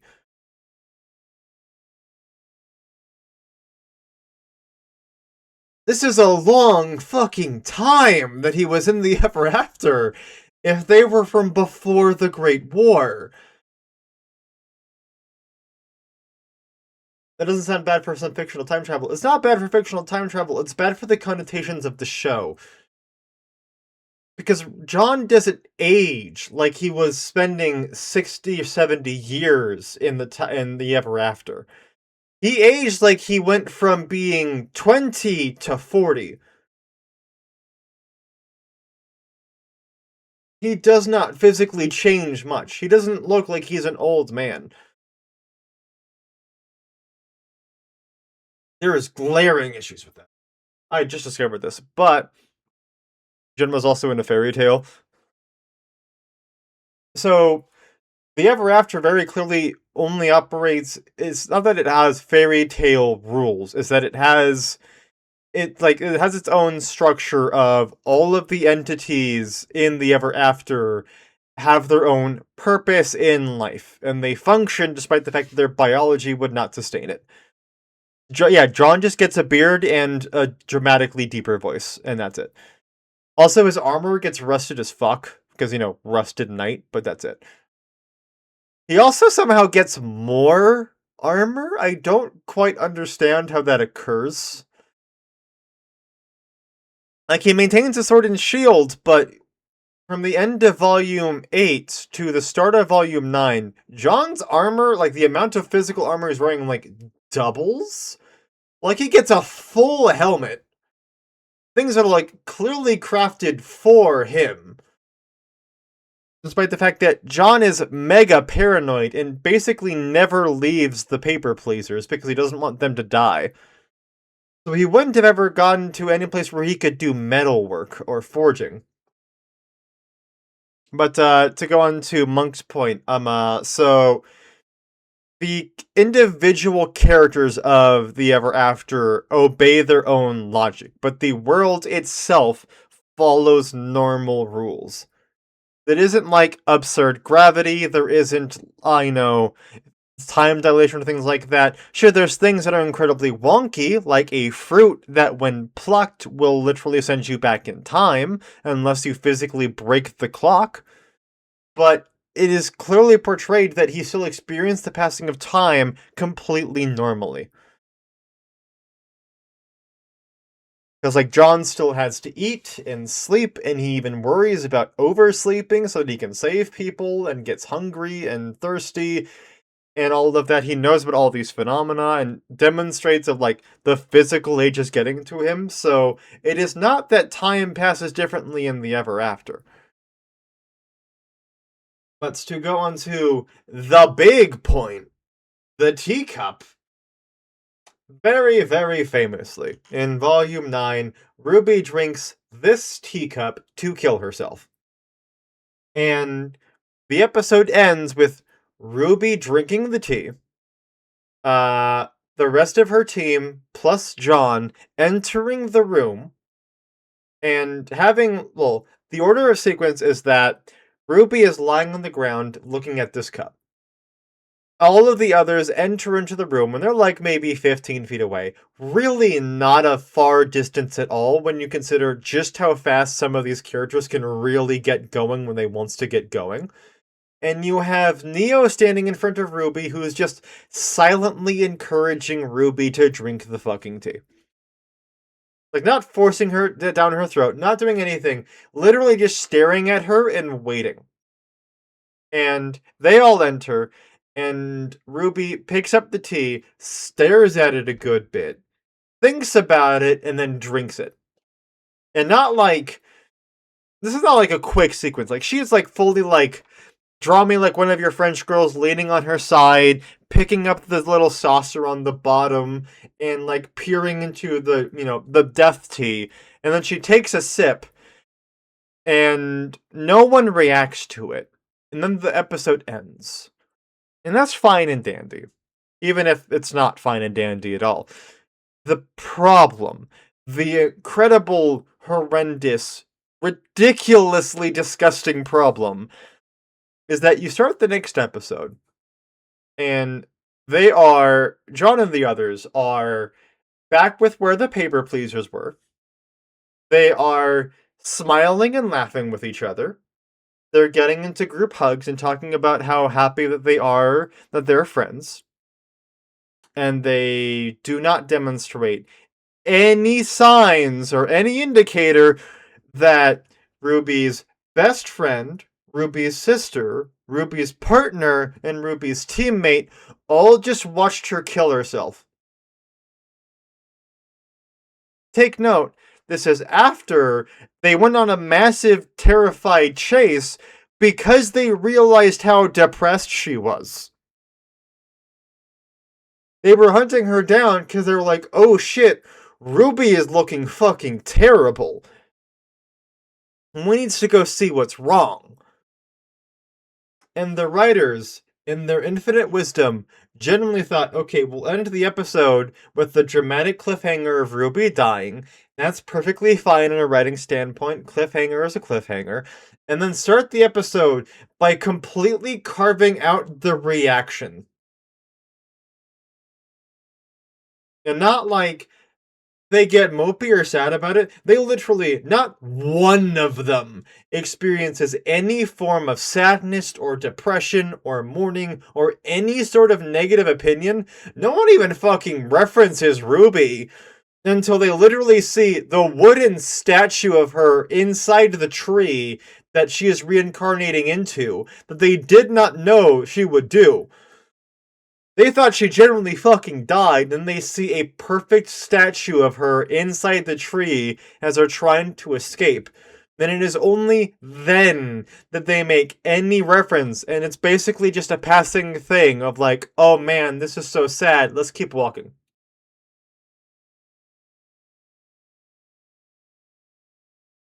That is how you make a horrendous mistake of what's fucking important to show your audience.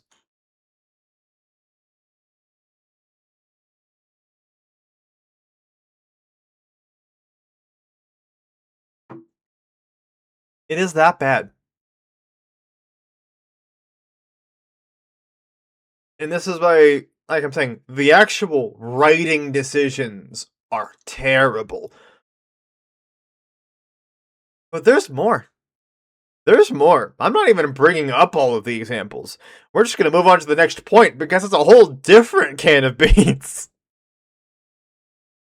Oh yes, we're on this frame. This is the good one. Yeah, here's the perfect one. This is what John looks like as the Rusted Knight. He has, an abdomen plate. He has little side things. He has a crotch guard. He has shoulder plates. He has a full fucking helmet. Like, he's missing. Trying to go deeper the hole. Yeah. Like, I'm gonna move me really quick so you can see it.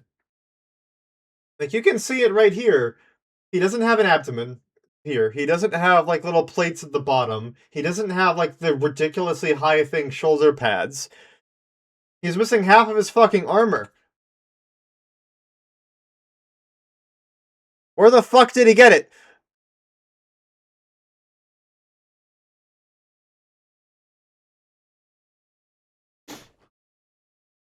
But yeah. So, no such thing as a Bible. This is actually going to be done in two parts of the same point, which basically are referring to different sides of the same coin.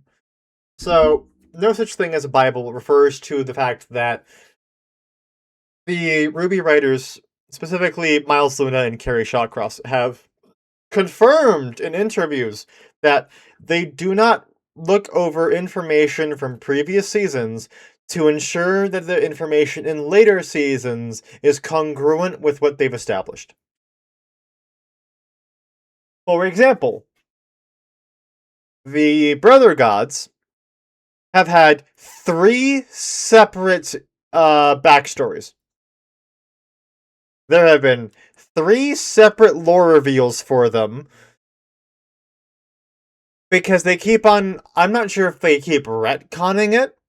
I tries to play devil's advocate to say that because it's someone explaining a story, they just don't have the full thing. They just don't have all the information. That's my way of playing devil's advocate. But the Brother Gods have generally been introduced and had their stories explained 3 separate times in completely different ways. And this is not including the world of Remnant, which tells a different story about them. It also introduces a third fucking god, the god of animals. And they have, again, they don't refer to the god of animals at all in the show proper. You didn't even know they fucking had one until I told you they did you? Yeah, the Faunas have a fucking god. They have a religion. The Faunas have a religion, and there is 2 separate backstories for how that religion came to be and how Faunus came to be. And I can only forgive that because it's they're clearly interpretation of one side is how the Faunus perceive it, and the other side is how the humans perceive it. But either way, that implies that there is a mutual agreement and acknowledgement of this god of animals being. That is clearly, demonstrably, not the god of light or the god of darkness. That is never referred to in the main show at all. Who just exists. And how did they introduce this guy? Spin-off material. Beyond Remnant. What's another point? Where is Glinda? Because as I said, the show proper never explains that Glinda is fucking dead. Or at least, I can only assume that she died.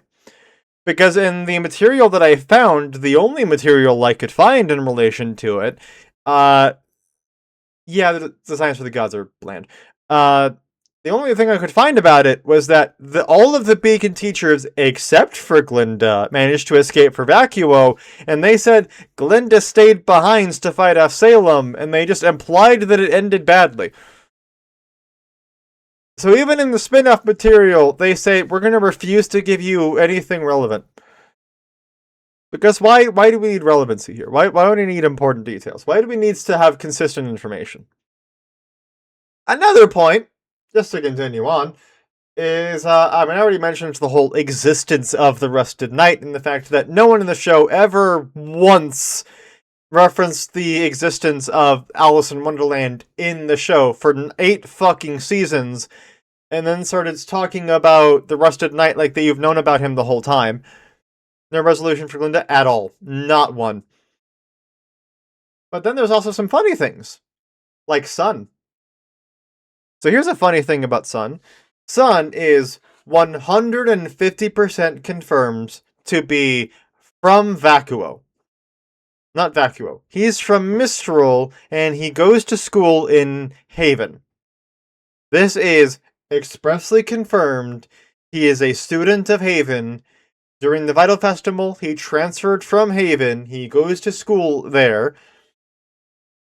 And when you reach the finale of, I believe it was Volume 5. Yeah, Volume 5. In the Volume 5 finale, the start of Volume 6, you have Blake saying goodbye to Sun because he's home.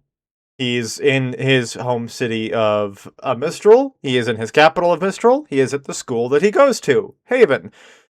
When you go to the spin-off material that is canonical, I didn't mean to do that, that is canonical to post-Volume 9.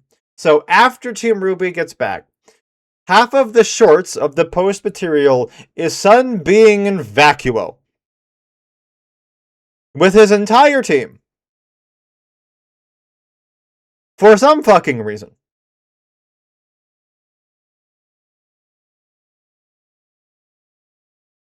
There is no explanation at all, or understanding at all, for why he is in Vacuo. The reason he is there is because they need him to be in Vacuo, because that's where everyone else is. Let's go through on a step-by-step basis for what the fuck is going on here, okay? Sun is in Haven. Sun is perfectly fine in Haven. Sun has no reason to leave Haven. RWBY and the others go to Atlas. They specifically state that they're going to Atlas to deposit the relic there and protect the relic. Sun is aware of this. He does not want to get involved in this. Sun is just there to be smile and support and have really good abs.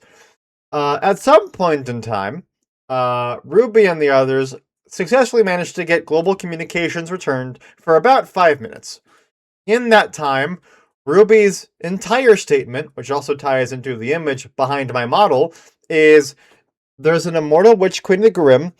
She wants the worlds to end. She's already beaten Vale. She's already nearly taken out Haven, and she's in the literal process of killing Atlas.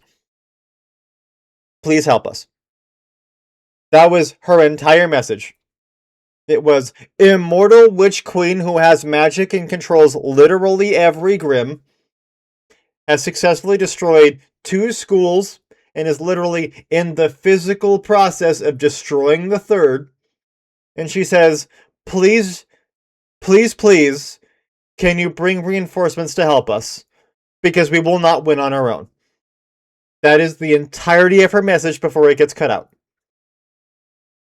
And then, when you go to, all communications get cut out, RWBY and the others come up with a plan to use one of the relics to transport as many people from Atlas as they can to Vacuo. For some reason, despite the fact that they know for a fact Vacuo is famous for the fact that it is horrifically inhospitable. And you're taking people who are incredibly, they're built for winter environments and cold environments, directly depositing them into a goddamn desert. And Sun's there. He just is. Also, his whole team is. So Sun is where he should be. He gets a message from RWBY saying, "We are in Atlas and need help." He goes to Vacuo.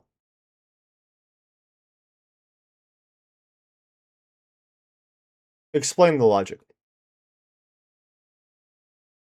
And even further, remember the message. They turned her into a Judas, like a Christ figure. Bad sense of direction. I mean, ironically, he's one of the people who has a better sense of direction in the show. His thing is that he's really good at navigating, or trick compass. Maybe, but would everyone on his team do that? Yeah, just they're all dependent on one really bad compass that just does not point north.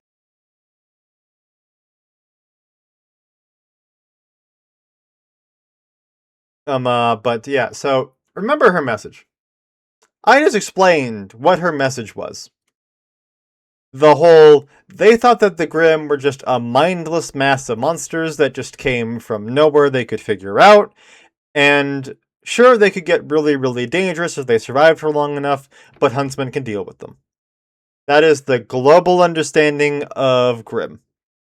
And then RWBY comes along, and take note, she already knew that Atlas did a test run of explaining that Salem existed, and everyone lost their fucking minds. And it was terrible.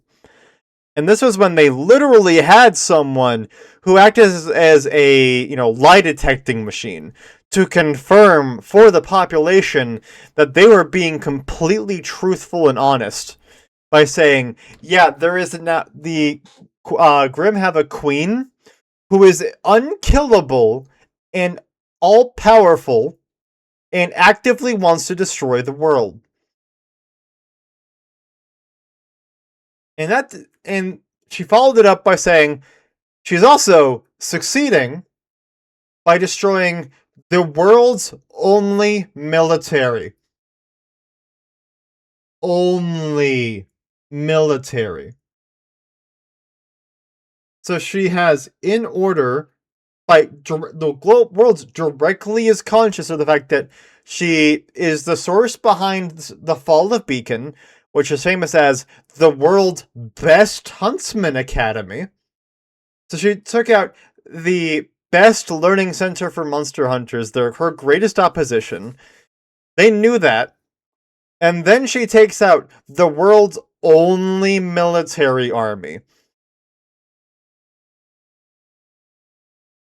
And they're treating RWBY like the message she delivered was some sort of global, like, unification effort of, like, I believe that we can do it. And they're like literally in the spin-off material of after they come back from Volume 9, everyone is treating her like she's this famous celebrity that reinvigorated everyone's hope and gives them morale and makes them inspired and hopeful and excited. And I'm like, her message was we're all gonna die.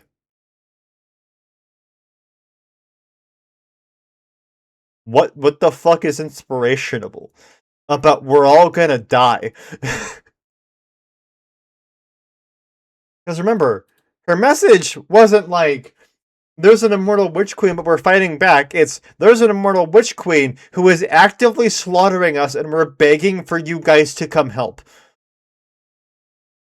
Maybe they're coping super hard. No, they're genuinely painting the narrative that she, like, that, like, everyone is, like, repeatedly, genuinely praised her as, like, her message, like, it was, like, the best inspirational, poster you've ever fucking seen. Like, Osmond is saying that she was the one that did it. Her sister is saying that she's the one that inspired everyone. All of them are saying that they're moving forward because of RWBY's message to the world. And I'm like, are all of you, like, actively depressed and wanting to die? Like, there's no way everyone is like, yeah, no. The knowledge that we're super fucked is giving me inspiration to fight back.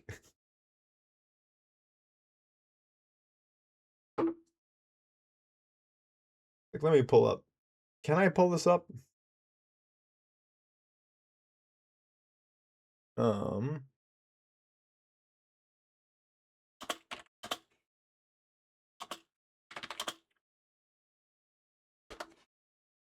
RWBY message to the world.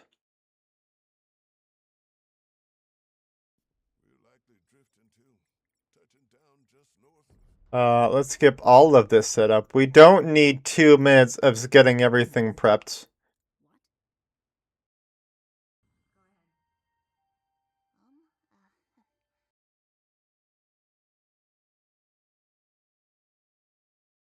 I have so much confidence. I'm gonna do this right here, right now. Am I doing the capture correctly?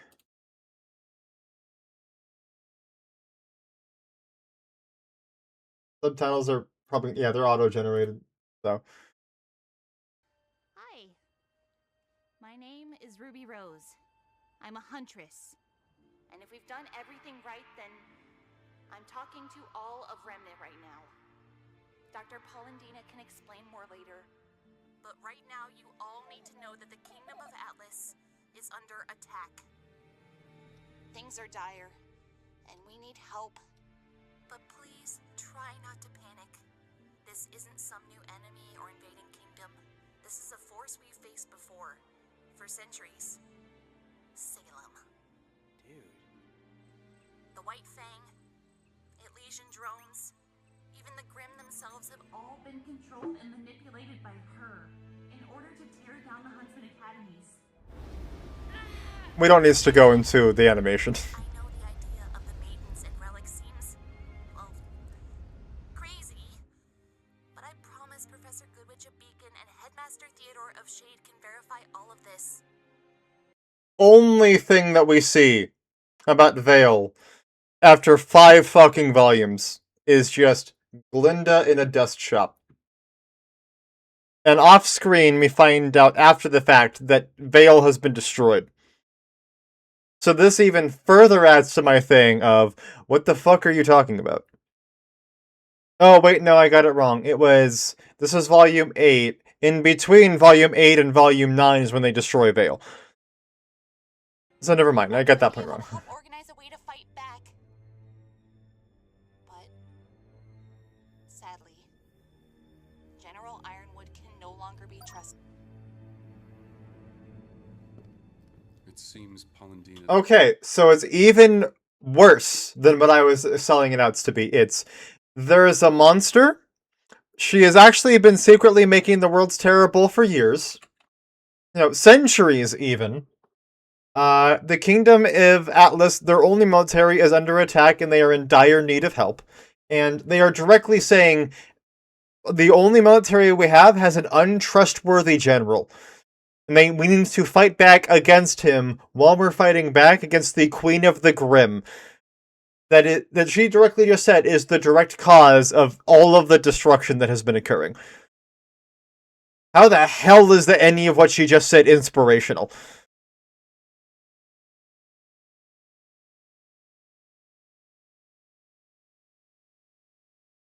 Yeah.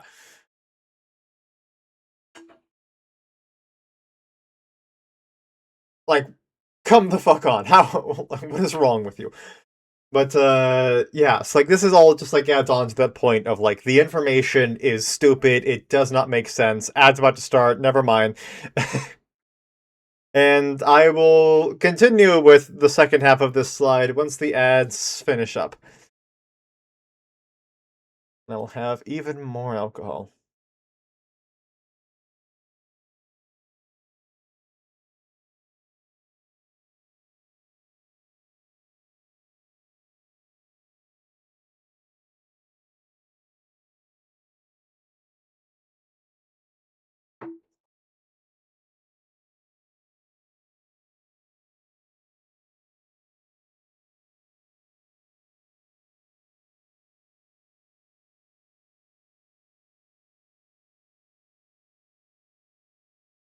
I'll wait till the actual ad physically is running. There we go.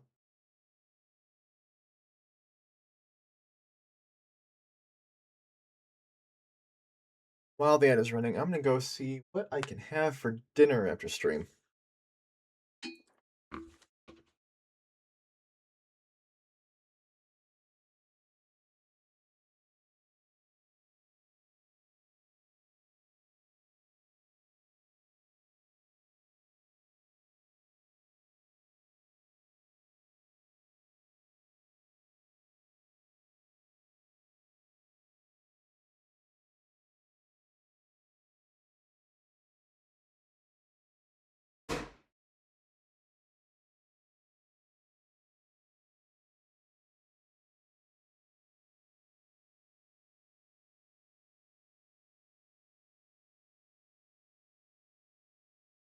Ah,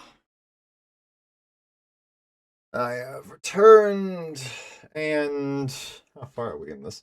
We are on slide 8 out of 12. So in terms of like the proper points themselves, we're about halfway through, and we are 2 hours into stream. So I'm gonna withhold. I already figured I'm gonna have pizza, frozen pizza for dinner. But I'm gonna withhold on getting the oven preheated up until I'm farther through with the presentations because I don't want to, waste all of my gas bill and things like that.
All right, the ads are over, so let us get this going. So we finished the first side of this slide. Let us go on with the second slide. So, one of the most, if not the single most popular counter argument that a lot of people have, physically the more fanatical and ones who are more desperate to say that everything is as the show is intended and whatnot, to defend the bad writing and to say that there's nothing wrong with it, that it's always been this way, and that the writers definitely know what they're doing, has been The Notebook. Anyone who has been into like anything beyond just looking at the show, like if you've delved into the community aspect at all, you almost certainly know of Monty's Notebook.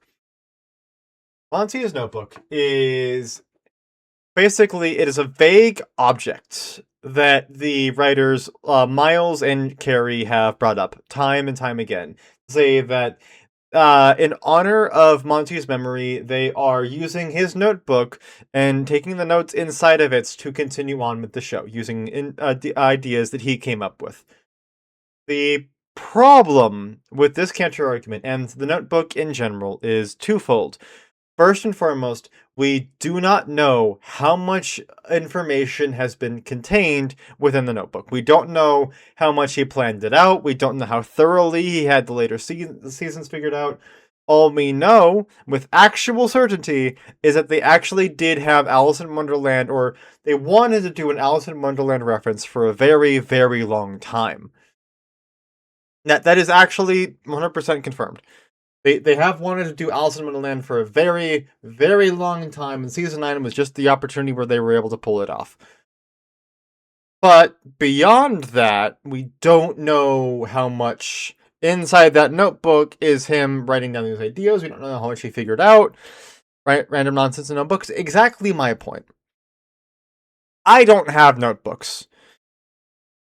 In for my writing. I used to write my notes in notebooks, but then I had my phone where I write separate notes for specific things, because it's things where it's like, I just came up with the idea and I want to make sure that I don't forget the idea, and I can refer back to it, or that way I can have some structure and not have it perpetually be focused in my mind and whatnot.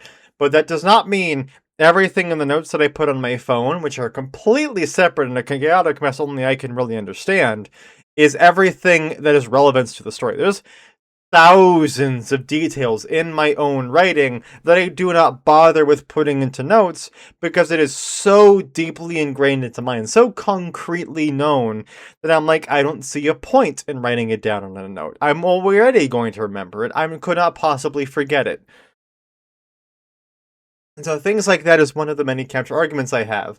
But another issue with the argument of the notebook is that just like we don't know how much is in the notebook, we also very, very pointedly do not know how closely Carrie and Luna follow the notebook.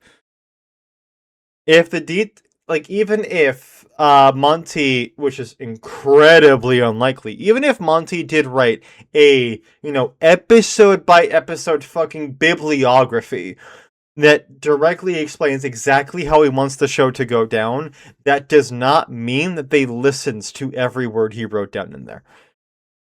All that we know is that they're using it as reference, but we don't know how much of it they're using it as reference. We don't know how much of it can be used as reference. And we don't know anything that, like, the only quote-unquote Bible we have is such an incredibly intense unknown, with layers to how unknown it is. For all we know, the only inspiration they had from the notebook was the fact that they wanted to do Alice in Wonderland. For all we know, everything else was just something that they came up with. For all they know, like, they just took, like, some of the Grimm designs that, Monty might have had incredible plans for. Like, the Knuckleavy is a Grimm that looks like a person on horseback. Like a heavily mutated person on horseback. Like, this is like me just taking a shot in the dark. I have no basis for this. There's always been like multiple references in the show of like hybrid Grimm or human Grimm hybrids of Salem doing these things. What if the Knuckleavy was always supposed to be that? What if the Knuckleavy was the design Monty had that he drew up to come up with, what if we, this was like the vanguard of her army? What if this was like the front line of like her making, like, putting these corpses on top of these like Grimm beasts to make them these like, feral monsters that could think more accurately than a Grimm could, without having to spend the time aging up like a Grimm already had to. Like, again, just shot in the dark. But the fact that, like, this like concept I literally just came up with on the spot. The fact that this is so wildly different than how the Nuclevi is portrayed in the show goes like is a per demonstration of like, well, how do you know? How do you know this was the idea he had? How do you know that they're following it? How do you know this was something he came up with? How what? And this is like this why I think like the argument of the Notebook is invalid because it's like saying I don't even know of a good thing to refer to it as, but it's the case of like it's just such an unstable resource that you can't really like lean on it unless you're just doing it because it's like a vague thing of like you can't be disputed because even the person who's arguing with you or debating with you isn't able to say like how closely they're following it or what they're doing about it.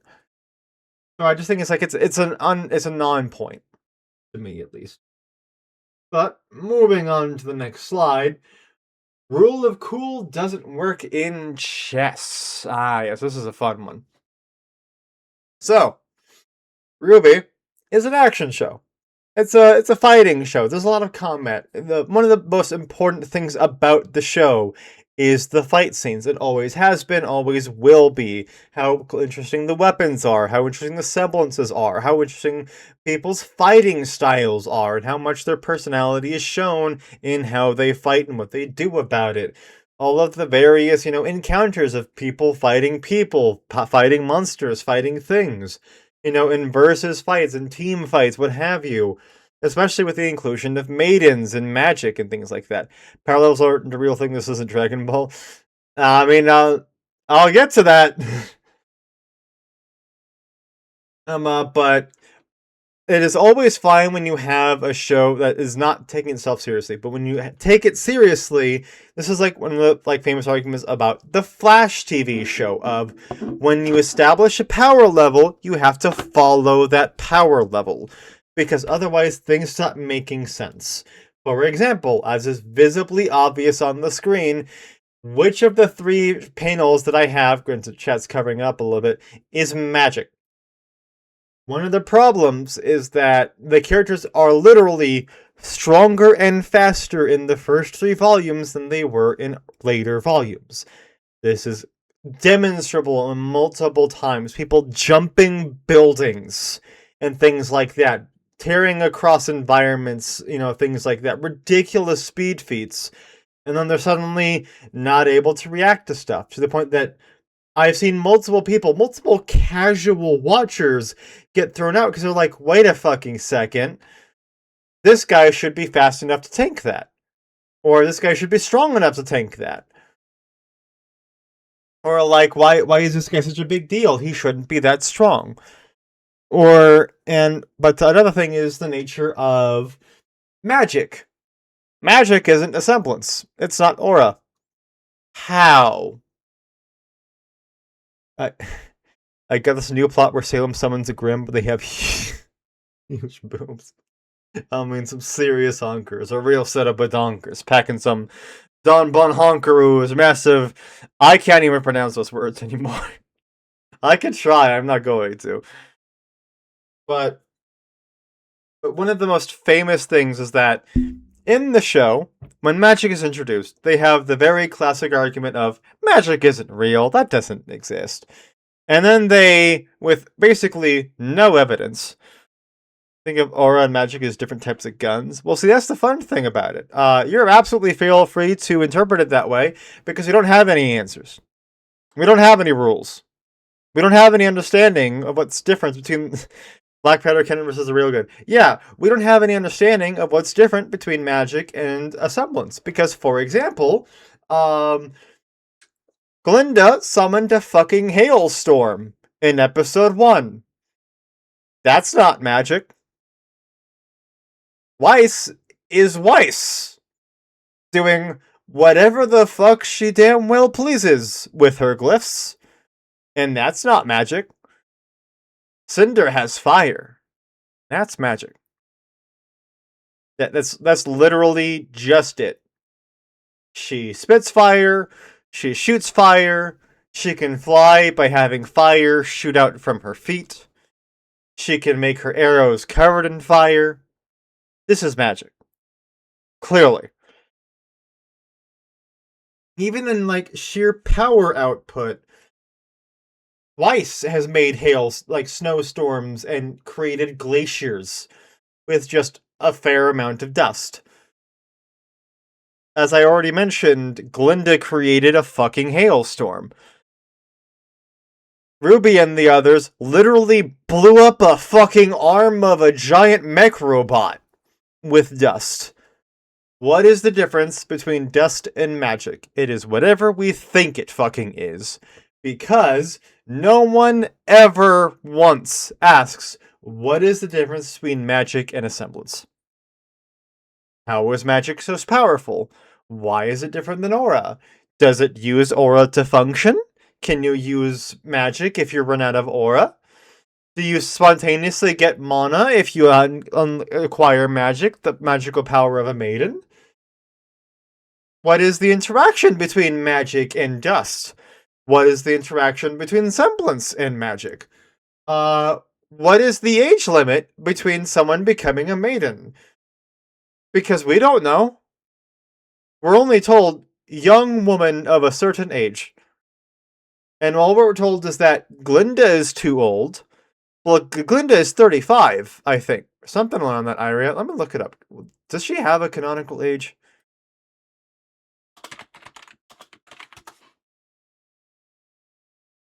She is vaguely 30 to 30 to or she is vaguely late 30s to mid 40s.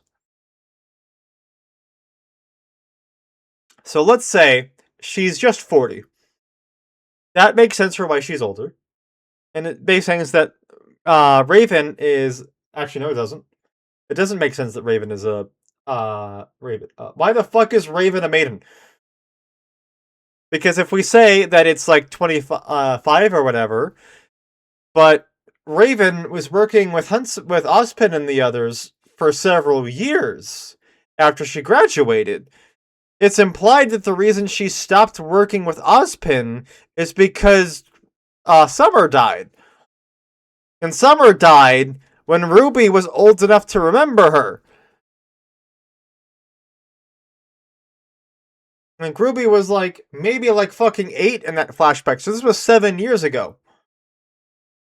So at some point in the past 7 years, Raven was deemed young enough that when she killed a maiden, she was able to get their power. But she's older than 25, younger than 40.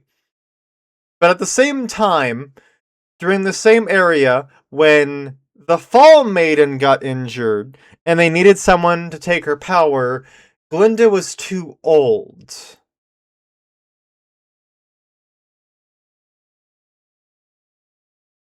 There is definitely a gray area where it's like, this is reasonably possible, but you have to put so much thought into figuring this out because they don't explain the rules. They don't explain why women are the only ones that can get maiden powers. They don't explain why only young women can get maiden powers. They don't explain why there's only 4. I literally just looked it up. They just say Glinda is late 30s to mid 40s. We don't know why Ozpin is as old and powerful as he is, but he could get bodied by a cinder that literally just got maiden powers. We don't know what kind of magic Salem has. We don't know how strong she is, because in the one actual fight that we saw her present in, she kept getting fucking destroyed. Because the one thing that we know about Salem is the fact that she can regenerate. So rather than actually showing that that's not the scariest part about her, which would reasonably be the fact that she is a full-strength magic user, we don't know, because all that she did was fight with Grim. And I think make an orb. And then she got bodied by Hazel. And then she blew herself up. So, how strong is magic in relation to semblance? We don't know, because there are some semblances that are fucking retarded. How much versatility does magic have? We don't know, because we never see it. Is it just elemental magic? Because if so, then that's fucking stupid and bad. What's the differences between the 4 different maidens, or is it literally just different titles that they use as a way to, like, distinguish the fact of, keep track of which maiden has had the power? But even then, why would you need to? I mean, obviously the only thing that we know is that each maiden is tied to the vault, but why are they tied to the vaults? How are they tied to the vaults? When do they make the vaults that hide the relics if they could tie the essence of the maiden powers to them?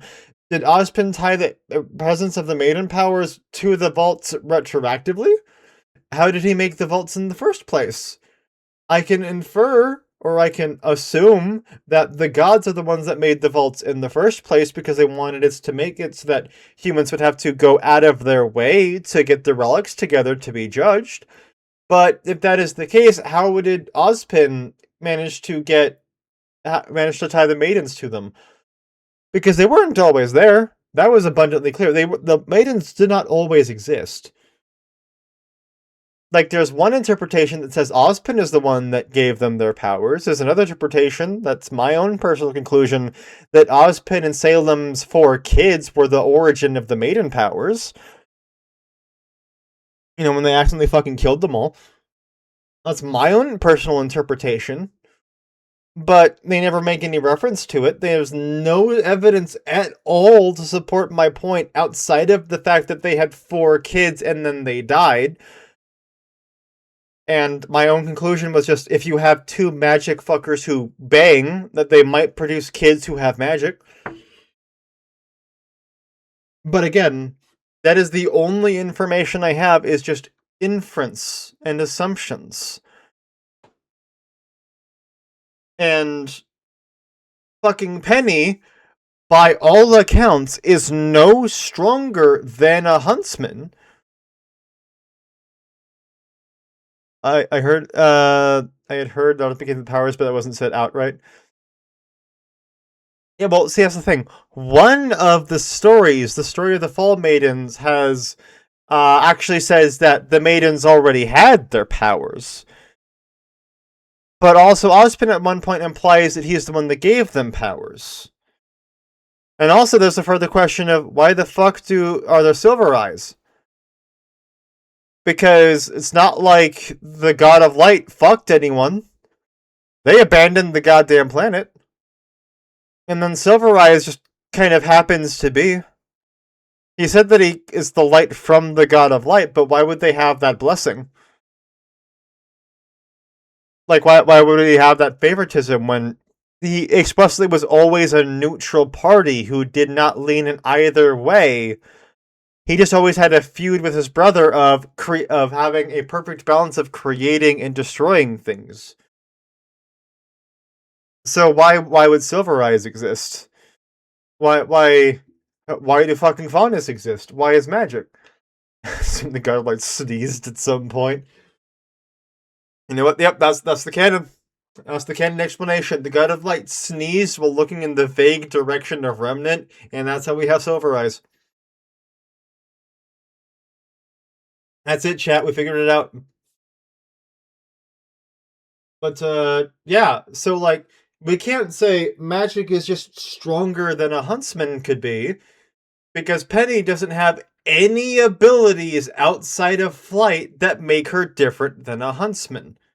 If anything, because Penny doesn't have a semblance, you could even just say flight could be her semblance.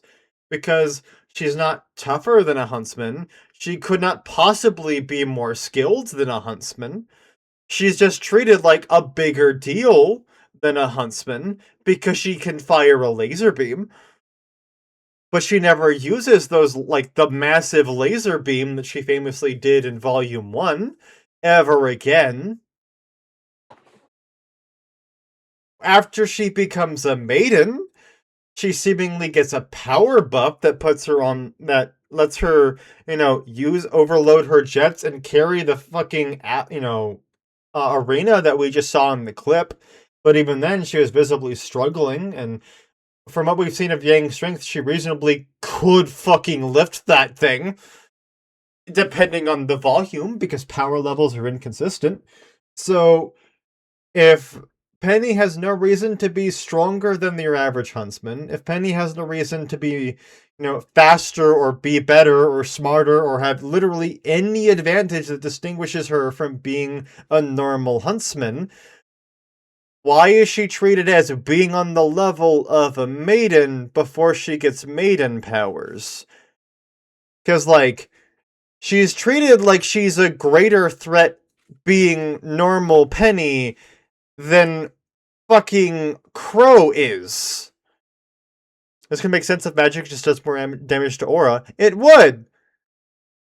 But even if it does, they don't say that, or imply that, or do anything that would provide any evidence for that.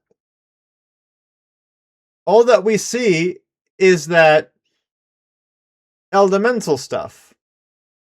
Gusts of wind, storm clouds, hail, lightning, making ice in the shape of swords, or in Cinder's case, making glass in the shape of swords, or spears, or a bow. And none of that is stuff that you can't just pull off with dust. They're treated like maidens are could dumpster any normal huntsman in a fight, but there's no reason that says that you can't just have a similar amount of firepower. And they don't seem to have have more aura. They don't seem to be physically more powerful. There's no rules at all whatsoever for any of the magic in RWBY. There is no explanations at all. Not even Ozpin, who actually has magic and does a lot of the exposition, explains at any point what the distinguishing factors are between semblances and magic. Because the writing is so good, no one ever asks.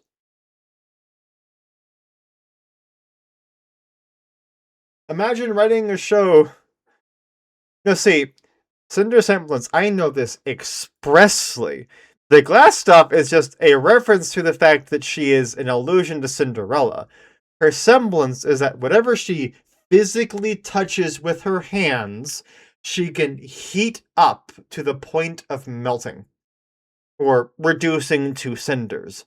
And the reason she uses glass so often is because she'll generally get dust or something like that. Or not like the crystal dust. I mean actual sand, and molds that into shapes. Yeah, she can manipulate it to an extent. But even then, it's mostly just that in the earlier volumes, she's shown using a lot of dust to manipulate it. Her semblance is expressly just heating up whatever she is touching and manipulating it to an extent. And from what we've seen to that extent, it is only just shaping it into things and not making it float around in weird directions. All of the other effects is expressly that she is using dust. They actually repeatedly emphasize that all of her feats before she is physically confirmed to be a maiden is dust manipulation, not her semblance.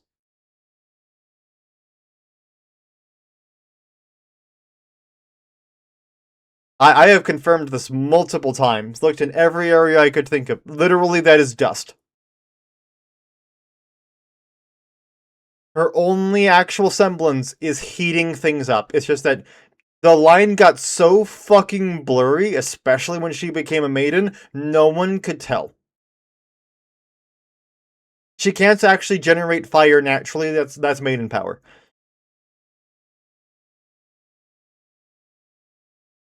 Yeah, see, that's the problem of the show treats it like magic, dust, and aura are distinct, but they don't ever do anything that makes them distinct. That's the big issue of it.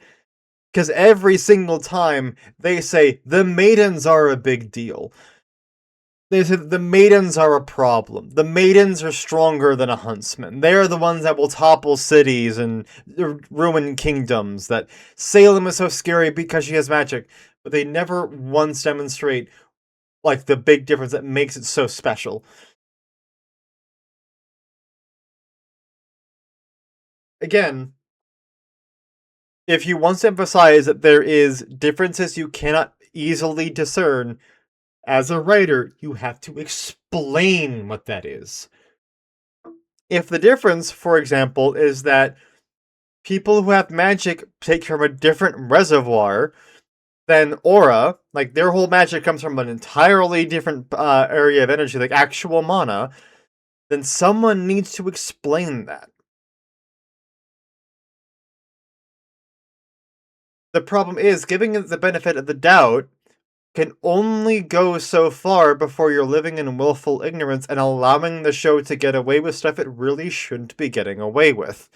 That is the entire point of this presentation.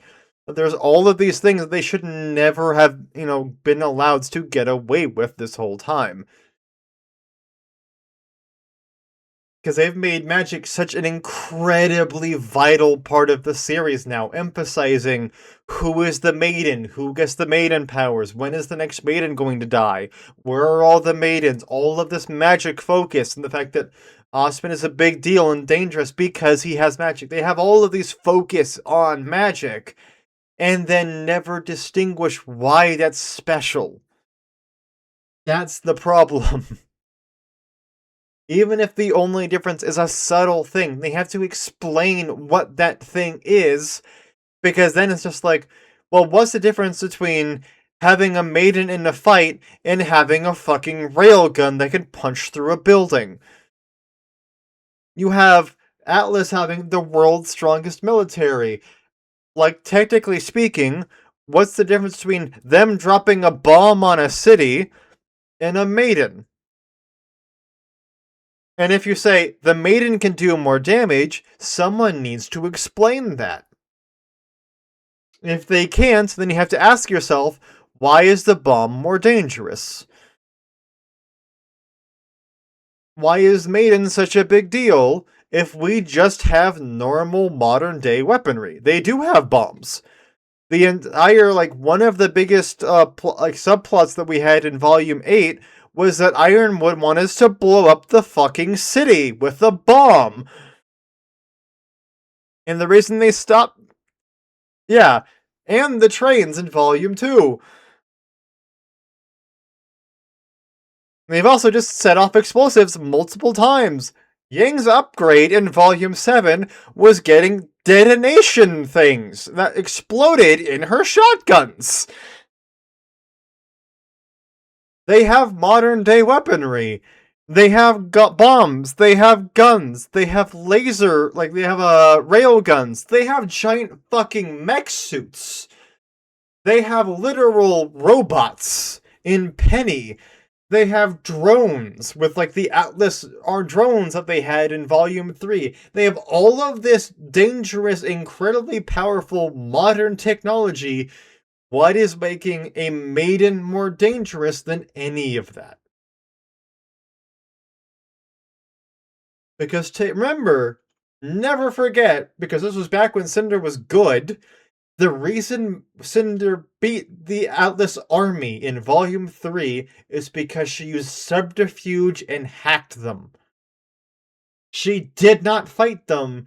She hacked them so that everyone fought amongst themselves. So what makes a maiden, the actual power of a maiden, more dangerous than anything Atlas can dump out? Sure, a maiden could... let's say a maiden is just more recreational about, just passively more power. You could get the same effect, but you need much more resources to do it. Explain that at some point. Because we've seen Weiss create glaciers. We've seen Weiss destroy the arm of a giant mech robot.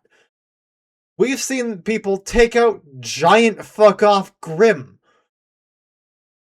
We have seen countless insane feats from the characters just off of their own semblances and dust. Even as a maiden, we have not seen Cinder or any of the maidens do anything nearly as massive as Weiss creating a glacier.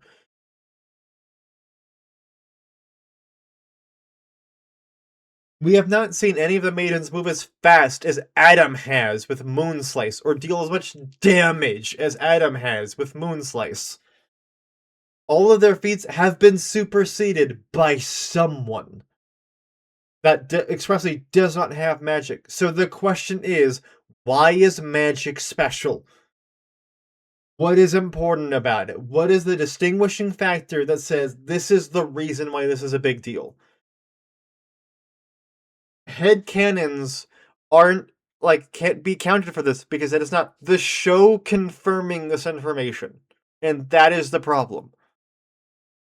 There is not a single period where you can definitively point to it in the show and say, this is the reason why maidens are more dangerous than the average huntsman. Even when you had Cinder versus Raven, you had two people who were already shown to be, by default, incredibly powerful and dangerous huntsmen. They just happens to be amped by maiden powers. And Raven basically didn't even use any of her maiden powers during the fight. It was mostly Cinder using maiden powers. And in terms of destruction, what did they do? Make the ceiling cave in, and not even all of it. Guess who else made something do that? Yang nearly made an entire bridge collapse. They've destroyed buildings. Oh boy, Cinder and Raven in their fight against each other made really, really big swords. How is that special? How is that more dangerous than a normal huntsman? RWBY is running around with a fucking 50 cal.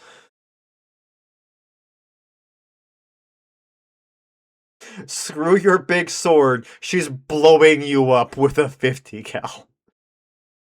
And she doesn't even need to use dust or magic to do it.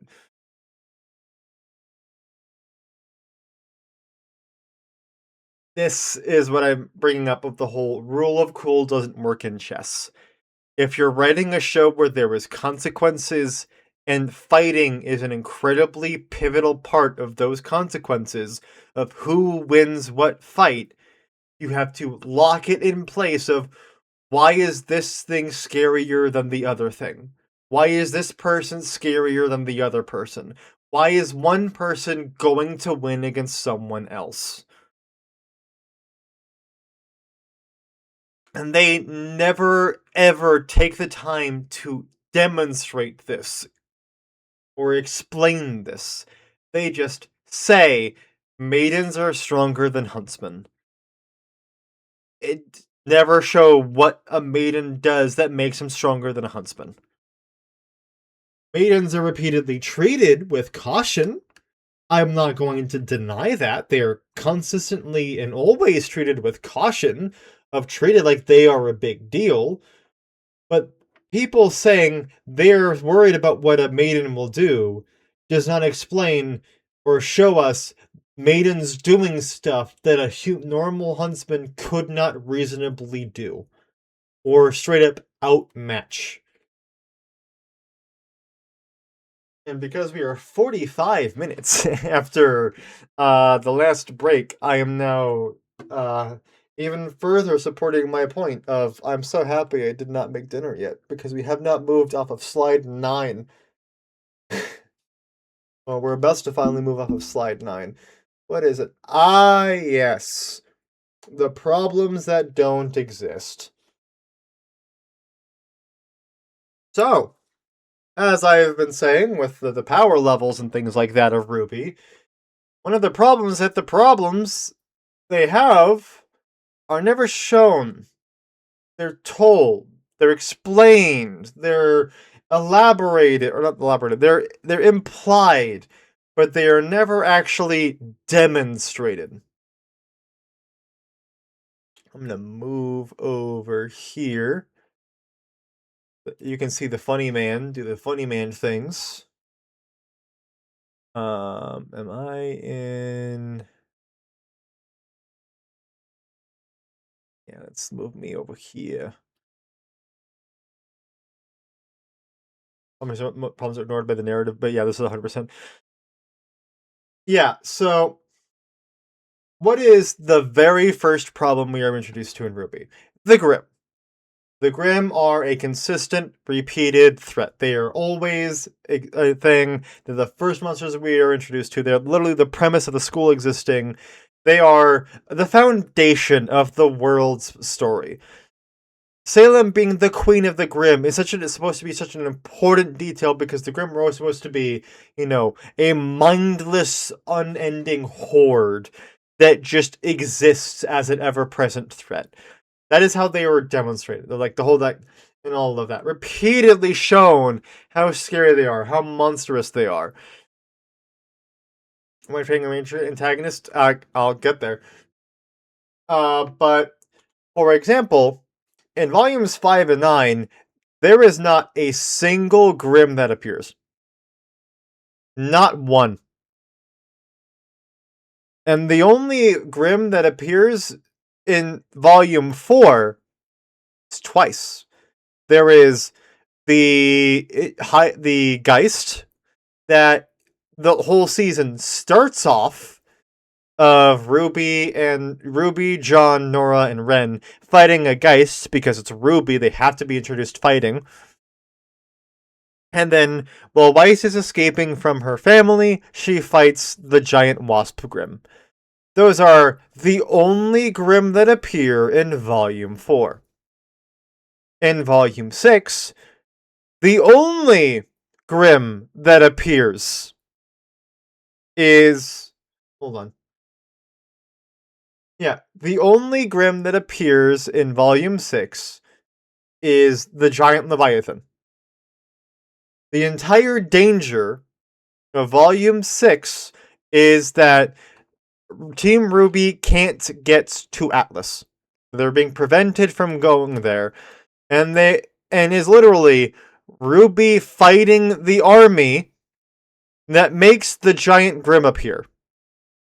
It wasn't anything in setup, it wasn't anything implied, it was just the case of they had the giant mech and they said they had the mech to fight against Big Grimm. Just in case. And then what do you know? The RWBY causes enough panic and havoc that it makes it appear. That is literally it. And across 7 and 8, you have the Atlas arc. And the whole point of the Atlas arc is that Ironwood's the problem. They have Grimm, who are doing Grimm things, but the problem isn't the fact that the Grimm are doing Grimm things, it's the fact that Ironwood isn't putting up a wall to keep the Grimm out.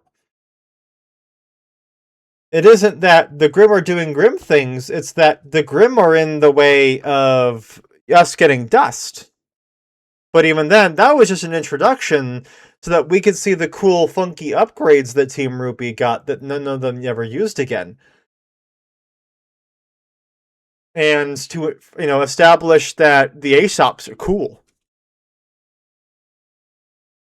That was the entire point of the Grimm existing in Volume 7 and 8.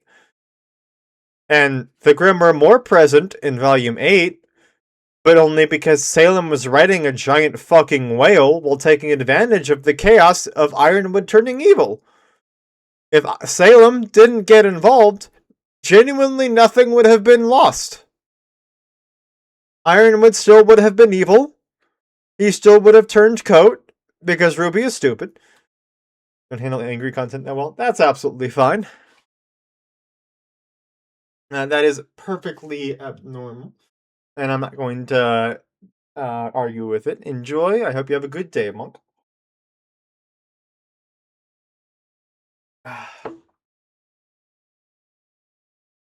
But yeah.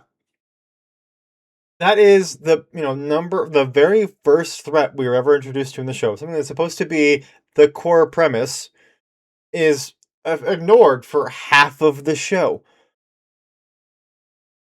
The racism, the whole foundation of the White Fang, is that they're a very radical group. While the White Fang are present for an amount of the plot, enough that they're definitely relevant, the foundation of the White Fang is that they are a radical group of terrorists against racism. That is the foundation of them. That is their entire motivation. That is their goal. That is everything they're trying to accomplish is in relation to going against racism. But let's count out the entirety of the instances of actual on-screen racism we see in the show. In the first volume, we see, thank you, Warrior, always nice to see you here. We see Velvet getting her ears pulled by Cardin once, and Cardin just generally being a jackass, but the whole point was to emphasize just how much of a jackass Cardin is, and less to demonstrate the fact that racism exists. It was mostly just for Cardin. And then we had the one bar in Mistral that had the sign that said no faunus allowed. And we are not once ever outside of those two instances shown actual prejudice or racism in the show. Outside of Weiss being incredibly slightly racist. And she even says and brings up a very good point of, well, on the larger scale, on a global scale, yes, the whole problem was that her family started the thing by, being racist. But she has a problem with the Faunus because the Faunus in the White Fang, specifically the White Fang, or pointed to the White Fang, kept killing her family. So while it's never good to be racist, I will never justify it. There's a reason that she feels that way. Alright, so what you tuned into was that I am going through a presentation that I made discussing the literary mistakes of RWBY. I'm not going over everything. I've already gone through several points throughout so far. Right now, the point that we were explaining is the fact that RWBY will say that there is a lot of problems and plots that are going on in the show, but none of the plots actually have weight. All the issues that they deal with are not real issues or real threats. So like, for example, the literal number one threat that we're introduced to, the monster force known as the Grimm, are literally irrelevant for over half of the show. And the racism that is the foundation of the big terrorist group that they fight against is almost never demonstrated.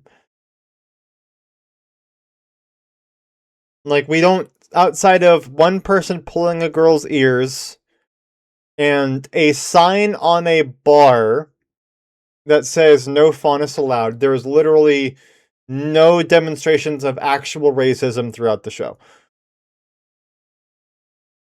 And this is, again, especially taking into account that the foundation of Blake's character is that she is a faunus who was once a member of the White Fang, thought they went too radical, so she turned against them, but she still wants to fight for, equality. She wants racism to stop. That is the foundation of her entire character. It is a major core aspect of who she is. And she never does anything about it after Volume 3. After Volume 3, she never makes any action that says, I wants to do things for the faunus. She never says anything about wanting to do things for the faunus. She recruits the faunus in Volume 4 for some reason. I think that it's just that she's just trying to recruit people to help with whatever she's trying to do, which I genuinely forget what she was even planning to do. Like, it's that irrelevant that I've spent this much time hard focusing and reading over and poring over documents, and I do not remember why the hell she went to Menagerie, the land of the faunus.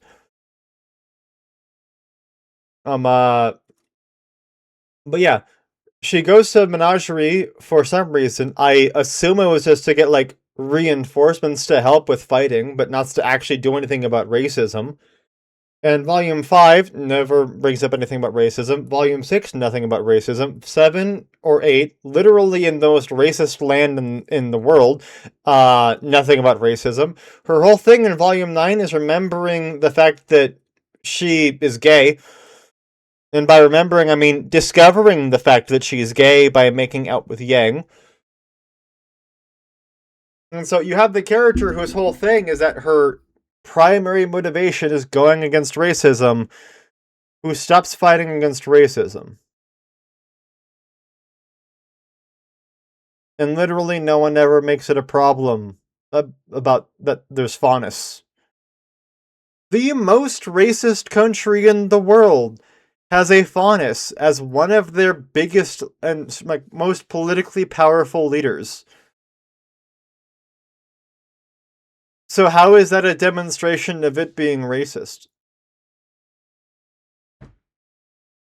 And it's things like this where it's like, yes, the White Fang are an issue in that they're a different model of goons that they fight against, and they're relevant for volumes 1 through 3, but after volume 3, they rebel against Adam in volume 5, and then Adam, by himself, attacks Blake and Yang out of spite and dies.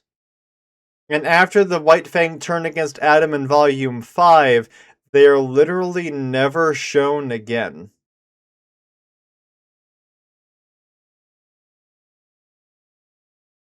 And so it's like, if racism is a big deal, where's the racism?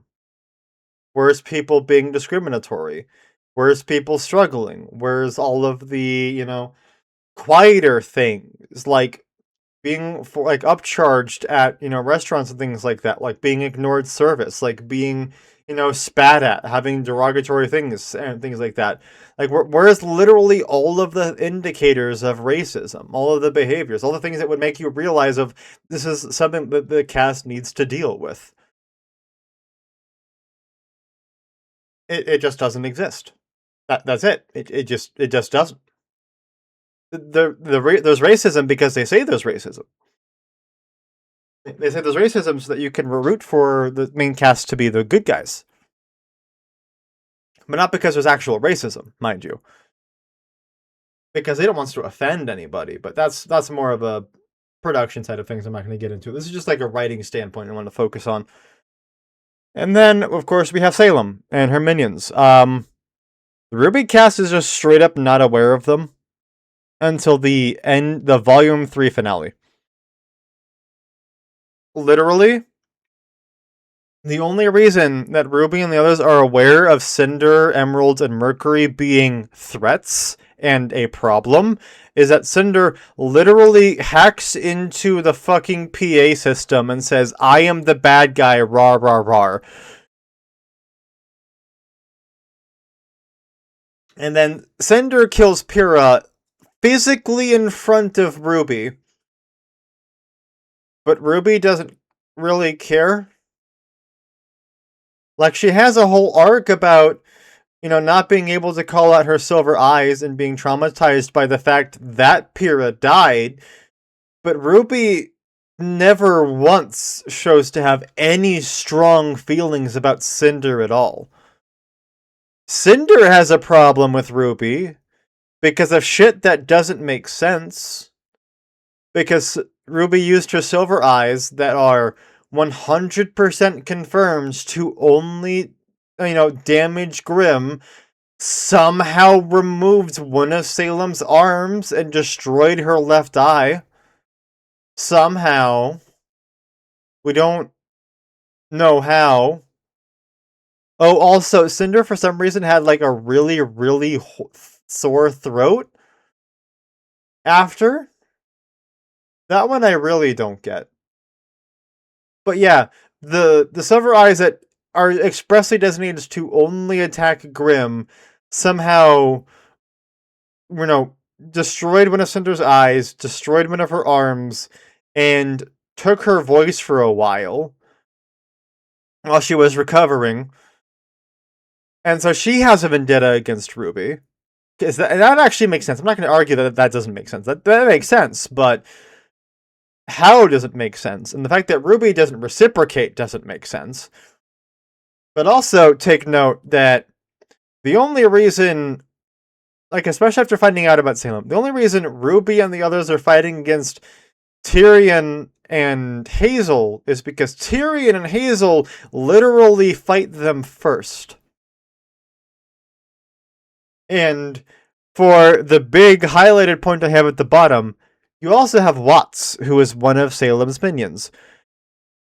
And Watts lives, does all of his things, which includes, like, turning off all of the electricity in the entire city, getting into a major battle with Ironwood, generally being a menace, starting several conflicts, and being an overall massive political problem for the entire Atlas arc.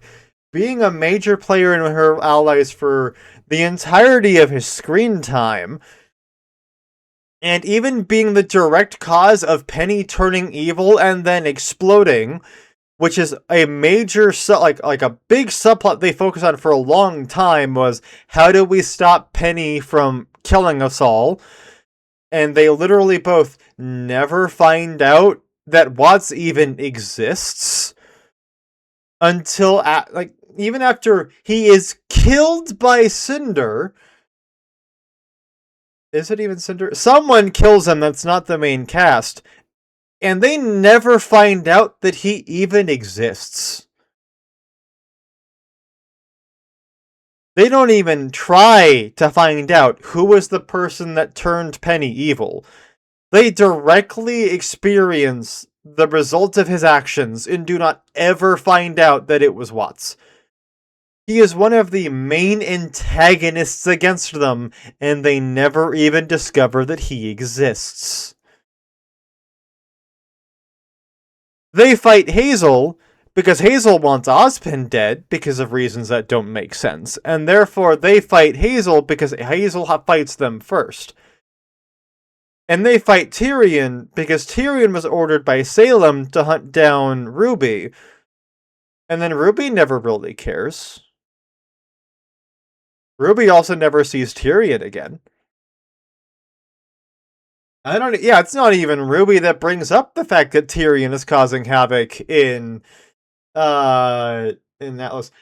Does RWBY even discover that Tyrion is causing havoc in Atlas? I have to genuinely rewatch Volume 7 to find out if RWBY realizes that Tyrion is even in Atlas. Because, like, she's aware of Cinder and Neo, because Cinder and Neo actively wants to kill RWBY.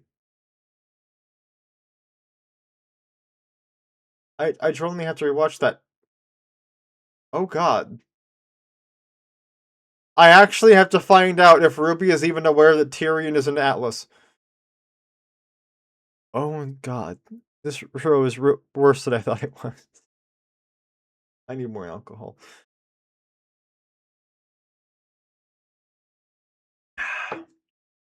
But yeah.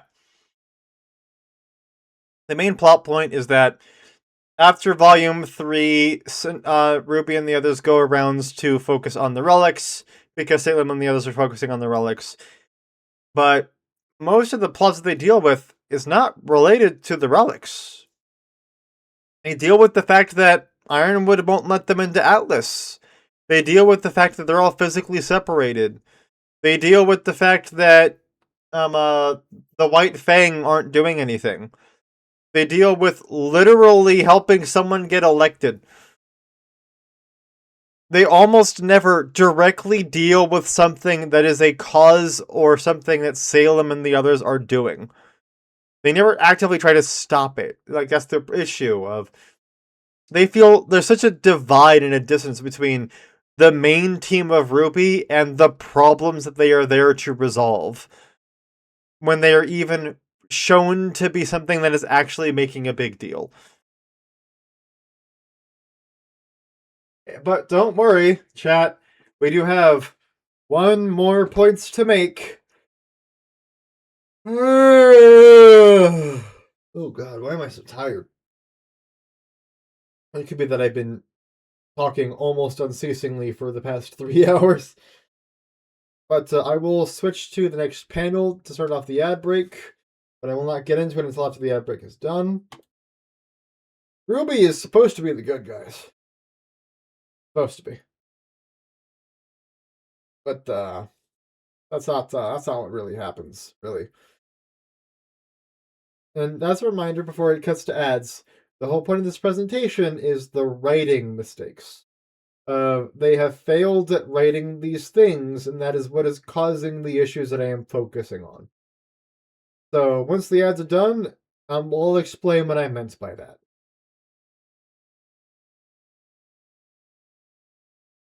Water.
All right, is everybody back? I hope you all are, because we are at the last slide of the presentation.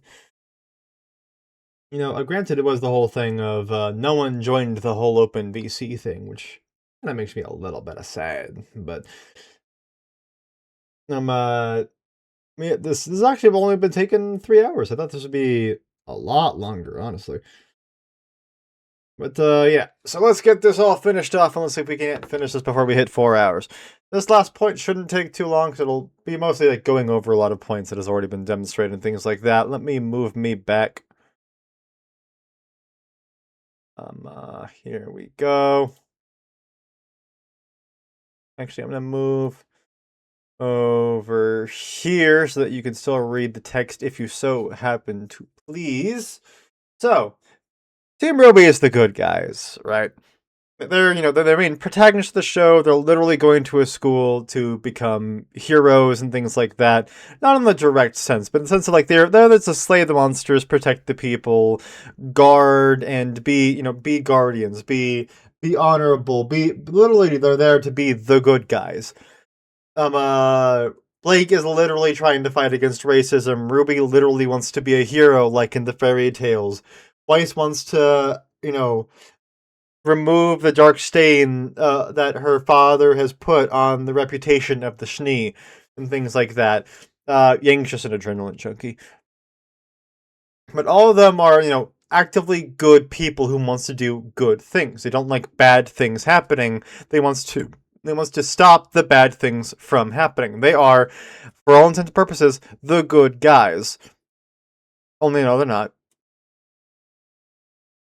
So, they're just fine during Volume 3. During the Holy Grail era, we'll call it, as I did reference that in the beginning of this presentation. But in between Volumes 4 and Volumes 8, they just become fucking horrible. They, like, assault people. They get mad at others literally just for the crime of disagreeing with them, even if they actually have a legitimately good reason for disagreeing with them. They bring up all these issues, and so they're painted as though they are the good guys, but it gets to such a point of doing this thing of saying, RWBY is the good guys, and you should be annoyed by the people who are disagreeing with them because they're clearly the bad guys, to the point of, it gets to a point where, like, you can't even defend that they're in the right anymore, because they're not.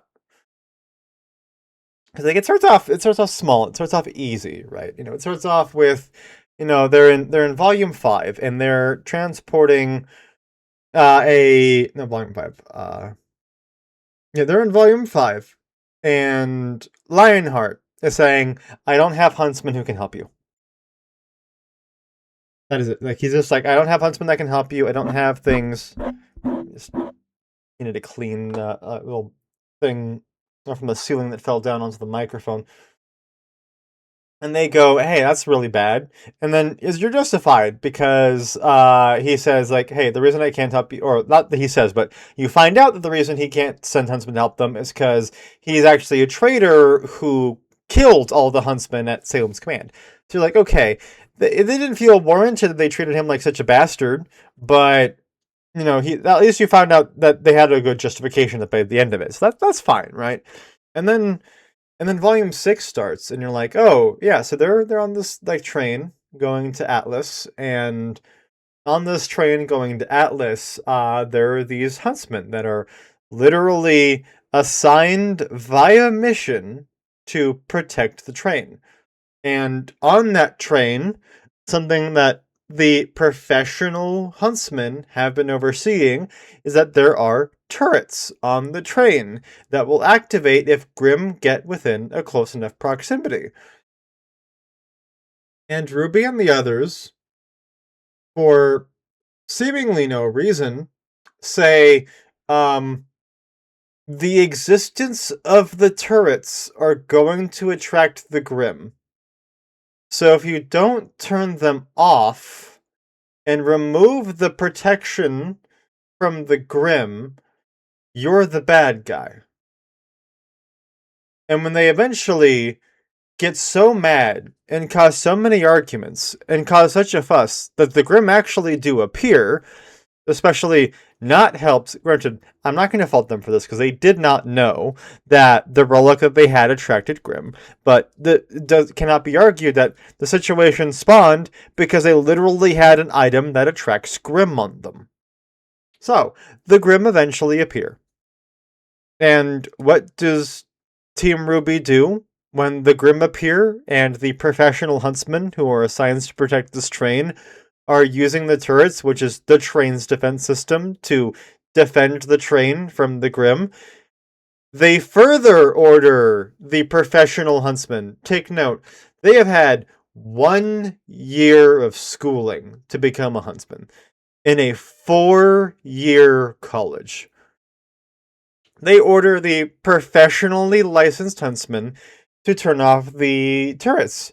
And they further repeat, the turrets are drawing in more Grim. Okay. That sounds stupid, but we'll hear you out. And so when they literally watch one of the huntsmen die because they distracted him during the fight, and then forcefully turn off the defense system themselves, they end up having such a hard time in the fight that they don't have a choice but to derail one of the cars of the train.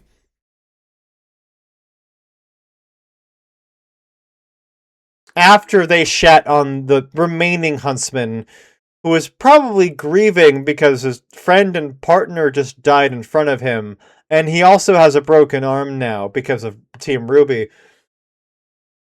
And they're treated like the huntsmen are the bad guys when they did the thing they were supposed to do, the way they were supposed to do it, only argued with Team RWBY because Team RWBY's logic didn't exist, and generally just weren't actually a problem.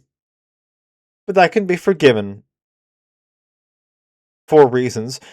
So they finish off with that. They derail part of the train because they can't deal with all of the Grim coming at them. That they summoned, and then they realize that Ozpin hasn't told them the full story of what's going on. Ozpin then tells them of like, oh yeah, sorry, my bad. I didn't tell you that the relic attracts Grim.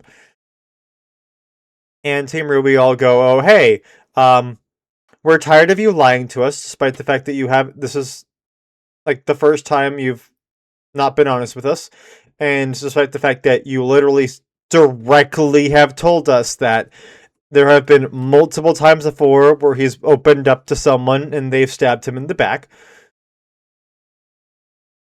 and all of that. And this, I believe, is right after Haven, so it is after them directly experiencing someone stabbing Ozpin in the back.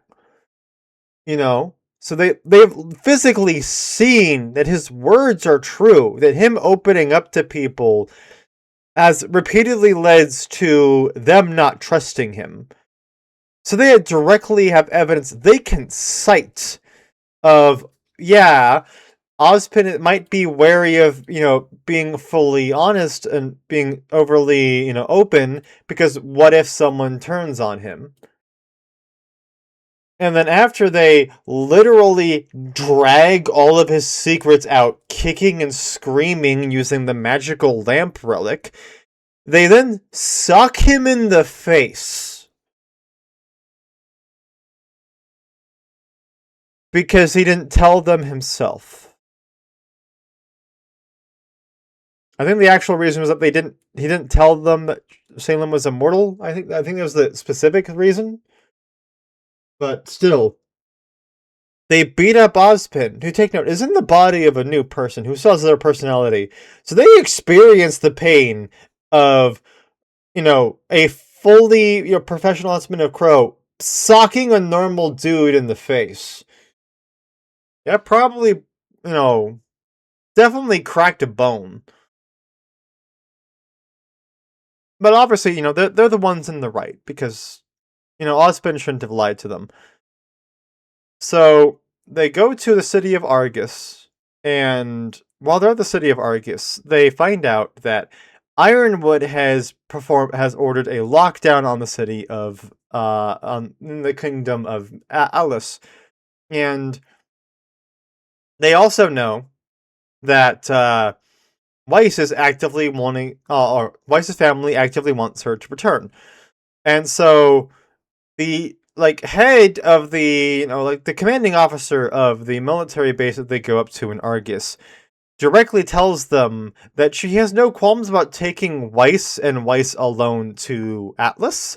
And from there, there's literally no reason for why Weiss can't just say, hey, Ironwood, I have the rest of my team back in Arcus. Can we go over and pick them up? It would take a couple days, maximum, less, maybe 2 days in total for all of that to occur. Instead, they spend a week getting mad that they didn't the kingdom that has closed its borders didn't just let them jump across their borders for no reason. And decide that the only possible course of action they could do is to break into the military base, steal their hardware, crash their comms, jumble their organization, break their biggest and best means of defense against a giant Grim, summon a giant Grim, granted it's by accident, but they summon a giant Grim, and only barely manage to defeat the giant Grim, and then while the military can't physically stop them, just fucking run with one of their jets. But RWBY's the good guys, so we'll forgive it. Then, when they go into Atlas, they see literally nothing wrong, immediately conclude that everything is wrong, ignore all of the reports, like the radio comms from the other ones, where they could very easily just say, yeah, sorry, this is just like Weiss and professional huntsman, Crow. We have something Ironwood was really going to want to see. That would probably solve all of their problems immediately. Instead, they nearly get arrested, break into a few buildings, talk to a bunch of people, actually get arrested, get unarrested, and Ironwood immediately looks at them and says, I'm going to pardon all of your crimes, or we're going to give your team upgrades, we're going to give your team housing and lodging, we're going to give your team the best possible training I could possibly provide you. I'm going to also give your team professional huntsman licenses, and we're also going to give your team, or I'm going to say, in a way to earn your team's trust, I'm going to let you keep the relic without any fuss, and also tell you what all of my plans are. Literally all of them. And then says that, be fully open, very trustworthy, has them go on missions, literally true to his word on every single standpoint. They help him in every sense of the way. They help him arrest multiple people. They help him stop multiple problems. He's literally like a perfect and sweet dude, super trustworthy at every given moment of time. Never gives them shit. Is the perfect ally. And so they just out what he's doing to all of his political rivals, get him in deep shit, break the thing that he was doing, which was trying to reestablish global communications, by the way. Nearly cause him to fail at everything he's doing, give him a mental breakdown, to the point that he literally decides that throwing a bomb in the city is the best course of action. And when Salem is at their doorstep with a giant fuck-off army that Ironwood cannot defeat, he says, I don't have the ability, time, or resources to migrate all of the people in the different fucking city into a different fucking, into the city that we were flying in. Because his plan is that he can't stop Salem, so he's just going to fly their floating city out of the radius so that Salem's army can reach. So that at the very least, he can guarantee saving the amount of people that he can. So when he tells RWBY that they do not have the time, resources, or ability to migrate everyone in the lower city into the upper city, RWBY says, oh, well, you're clearly the bad guy, despite the fact that you are actively telling me if there's something I can do, go ahead and do it. and encouraging me the entire way and telling me that that you are encouraging me to do whatever you can while you do the only method you can, because you're not stopping me from like just trying to save more people because you're a good guy like that. So I'm going to ruin all of your plans, annihilate the only possibility of global communications, make you like literally everyone you trust turn against you, and then I'm going to kill your kingdom in my overly naive, my way is the only possible good way path of, the only possible option is that we must do our best to save everyone instead of guaranteeing that we save an amount of people. And instead, kill almost as many people and damn another country to die.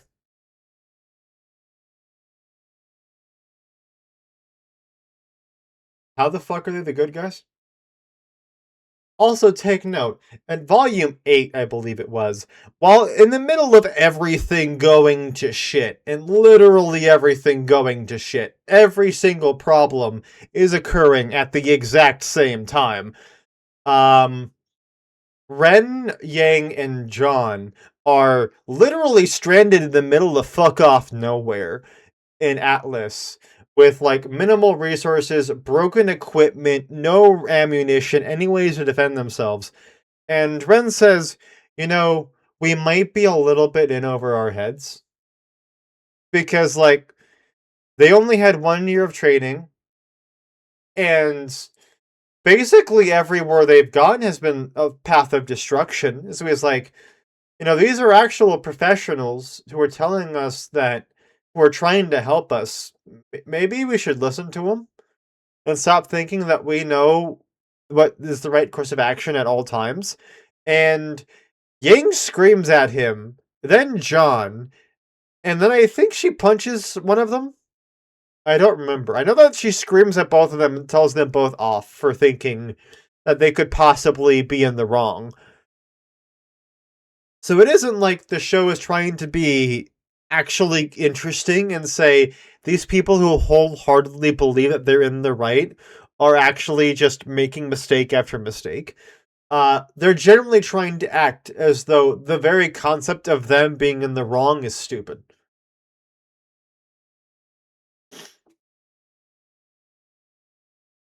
That is the kind of show that we're dealing with. And that is, I want to say, the arrogance of this show. Like the idea of like, these people are not taking into account of what they're showing and demonstrating and setting up. They're so focused on saying RWBY are the good guys that they're not realizing how much they're making everyone else out to be to make RWBY look like the underdogs against the wall. Like they're so focused on saying the whole plot line of, we have these huntsmen that are making the journey difficult, so RWBY has to show them why they're making this journey difficult, but they didn't actually show that the huntsmen are doing anything wrong. Then they said the military is being, overly restrictive by not letting RWBY get to where they needs to go, like preventing, them from depositing the relic into a safe location. But they don't attempt to negotiate or try any alternate paths. They just go straight to stealing military hardware. And when you have someone who, in every way, shape, and form, is 100% behind them, and just demonstrates the whole thing of not everything is as black and white as save everyone or kill everyone. When he says, I can only do so much, I'm just doing the best I can. They say, fuck you, you're evil because you're not trying to save literally everyone, despite the fact that you've repeatedly shown to us that you can't, and that means that you're the bad guy. Worse than Salem, worse than Cinder, worse than every other evil guy we've ever had. You were like the worst bad guy. So yeah, that is the last point I had. It's just the closing remarks of me wanting to remind you all that despite all of my shitting on this show and all the writing points, I do like RWBY. I do enjoy the characters and the setting and the worlds and the premise. I find it so fun, the idea of like all these mecha shift weapons that can transform between the forms, and emphasizing this like really flashy, flamboyant, psychotic, but really defining fighting styles where you can easily understand exactly what kind of person each of these characters are just by watching how they fight, seeing all the creative ways they utilize their abilities and how they do it. All like the premise of their story of, you know, humanity hunkers down to kingdoms, fighting with their backs against the wall to maintain themselves, but still having that human nature of infighting amongst themselves and all of that. All of these dozens of interesting points. Like the premise of Dust is so cool, and all of that. And the worlds where it's like, where you have this secret magic war going on. All of these things make it out to be like such a cool concept. It's so fun. There's so much you could do with that, and it's just the issue of like, Rooster Teeth just isn't handling it right. Why is my nose all stuffy? Yeah, either way. But yeah, it's basically my closing remarks for it. It's just repeating what I said at the beginning of just like, RWBY could be so good. It could be so fun. It's just the fact that like the writers are making so many mistakes that really don't needs to be made. They could have been so easily avoided if they had any thought into it. Like try at any point. You really think about what they're doing, not just think about the moment they're working on, not think of the episode they're working on, not think of the consequences of their actions and what they're doing. They need to just get their heads on straight, really. I'm not going to go over everything again. I would just be doing another 3 hours of 3.5 hours explaining the whole thing. But yeah, I'm going to call stream here because I have actually tired myself out, ironically enough, from doing so much talking. But I hope all of you had a fun time with this presentation. I know that I did. It was an incredibly enjoyable experience having all of you sit in here with me for this. What title he wants to do the raid message be? RWBY raid? Let's do RWBY raid. So yeah, I will be back to, not tomorrow, Monday. I will be back on Monday. When I will be doing a Rivals stream with Skog, actually. I always try to be informative. I wanted, especially for something like this, I wanted to make sure that it was accurate information and what have you. I still needs to rewatch part of RWBY to find out if RWBY ever found out that Tyrion was in fucking Atlas during the Atlas arc. So let's see who can re-raid out into. Ooh, yes, I know. Let us raid. I'm not gonna. There we go. Gonna raid out into Shattered Crystal, who is currently playing Dead by Daylight. I am the teensiest bit sad that she couldn't manage to make it into the stream, because she did mention that she was excited to witness the presentation and all of that. But still, she did mention being a fan of RWBY, and honestly, I'm actually up for someone joining in after the fact, like doing this presentation again. Yep. But yeah, thank you all, as always, for stopping by my campfire. I well and truly do appreciate each and every one of you, and I hope you all had a good time. Bye-bye.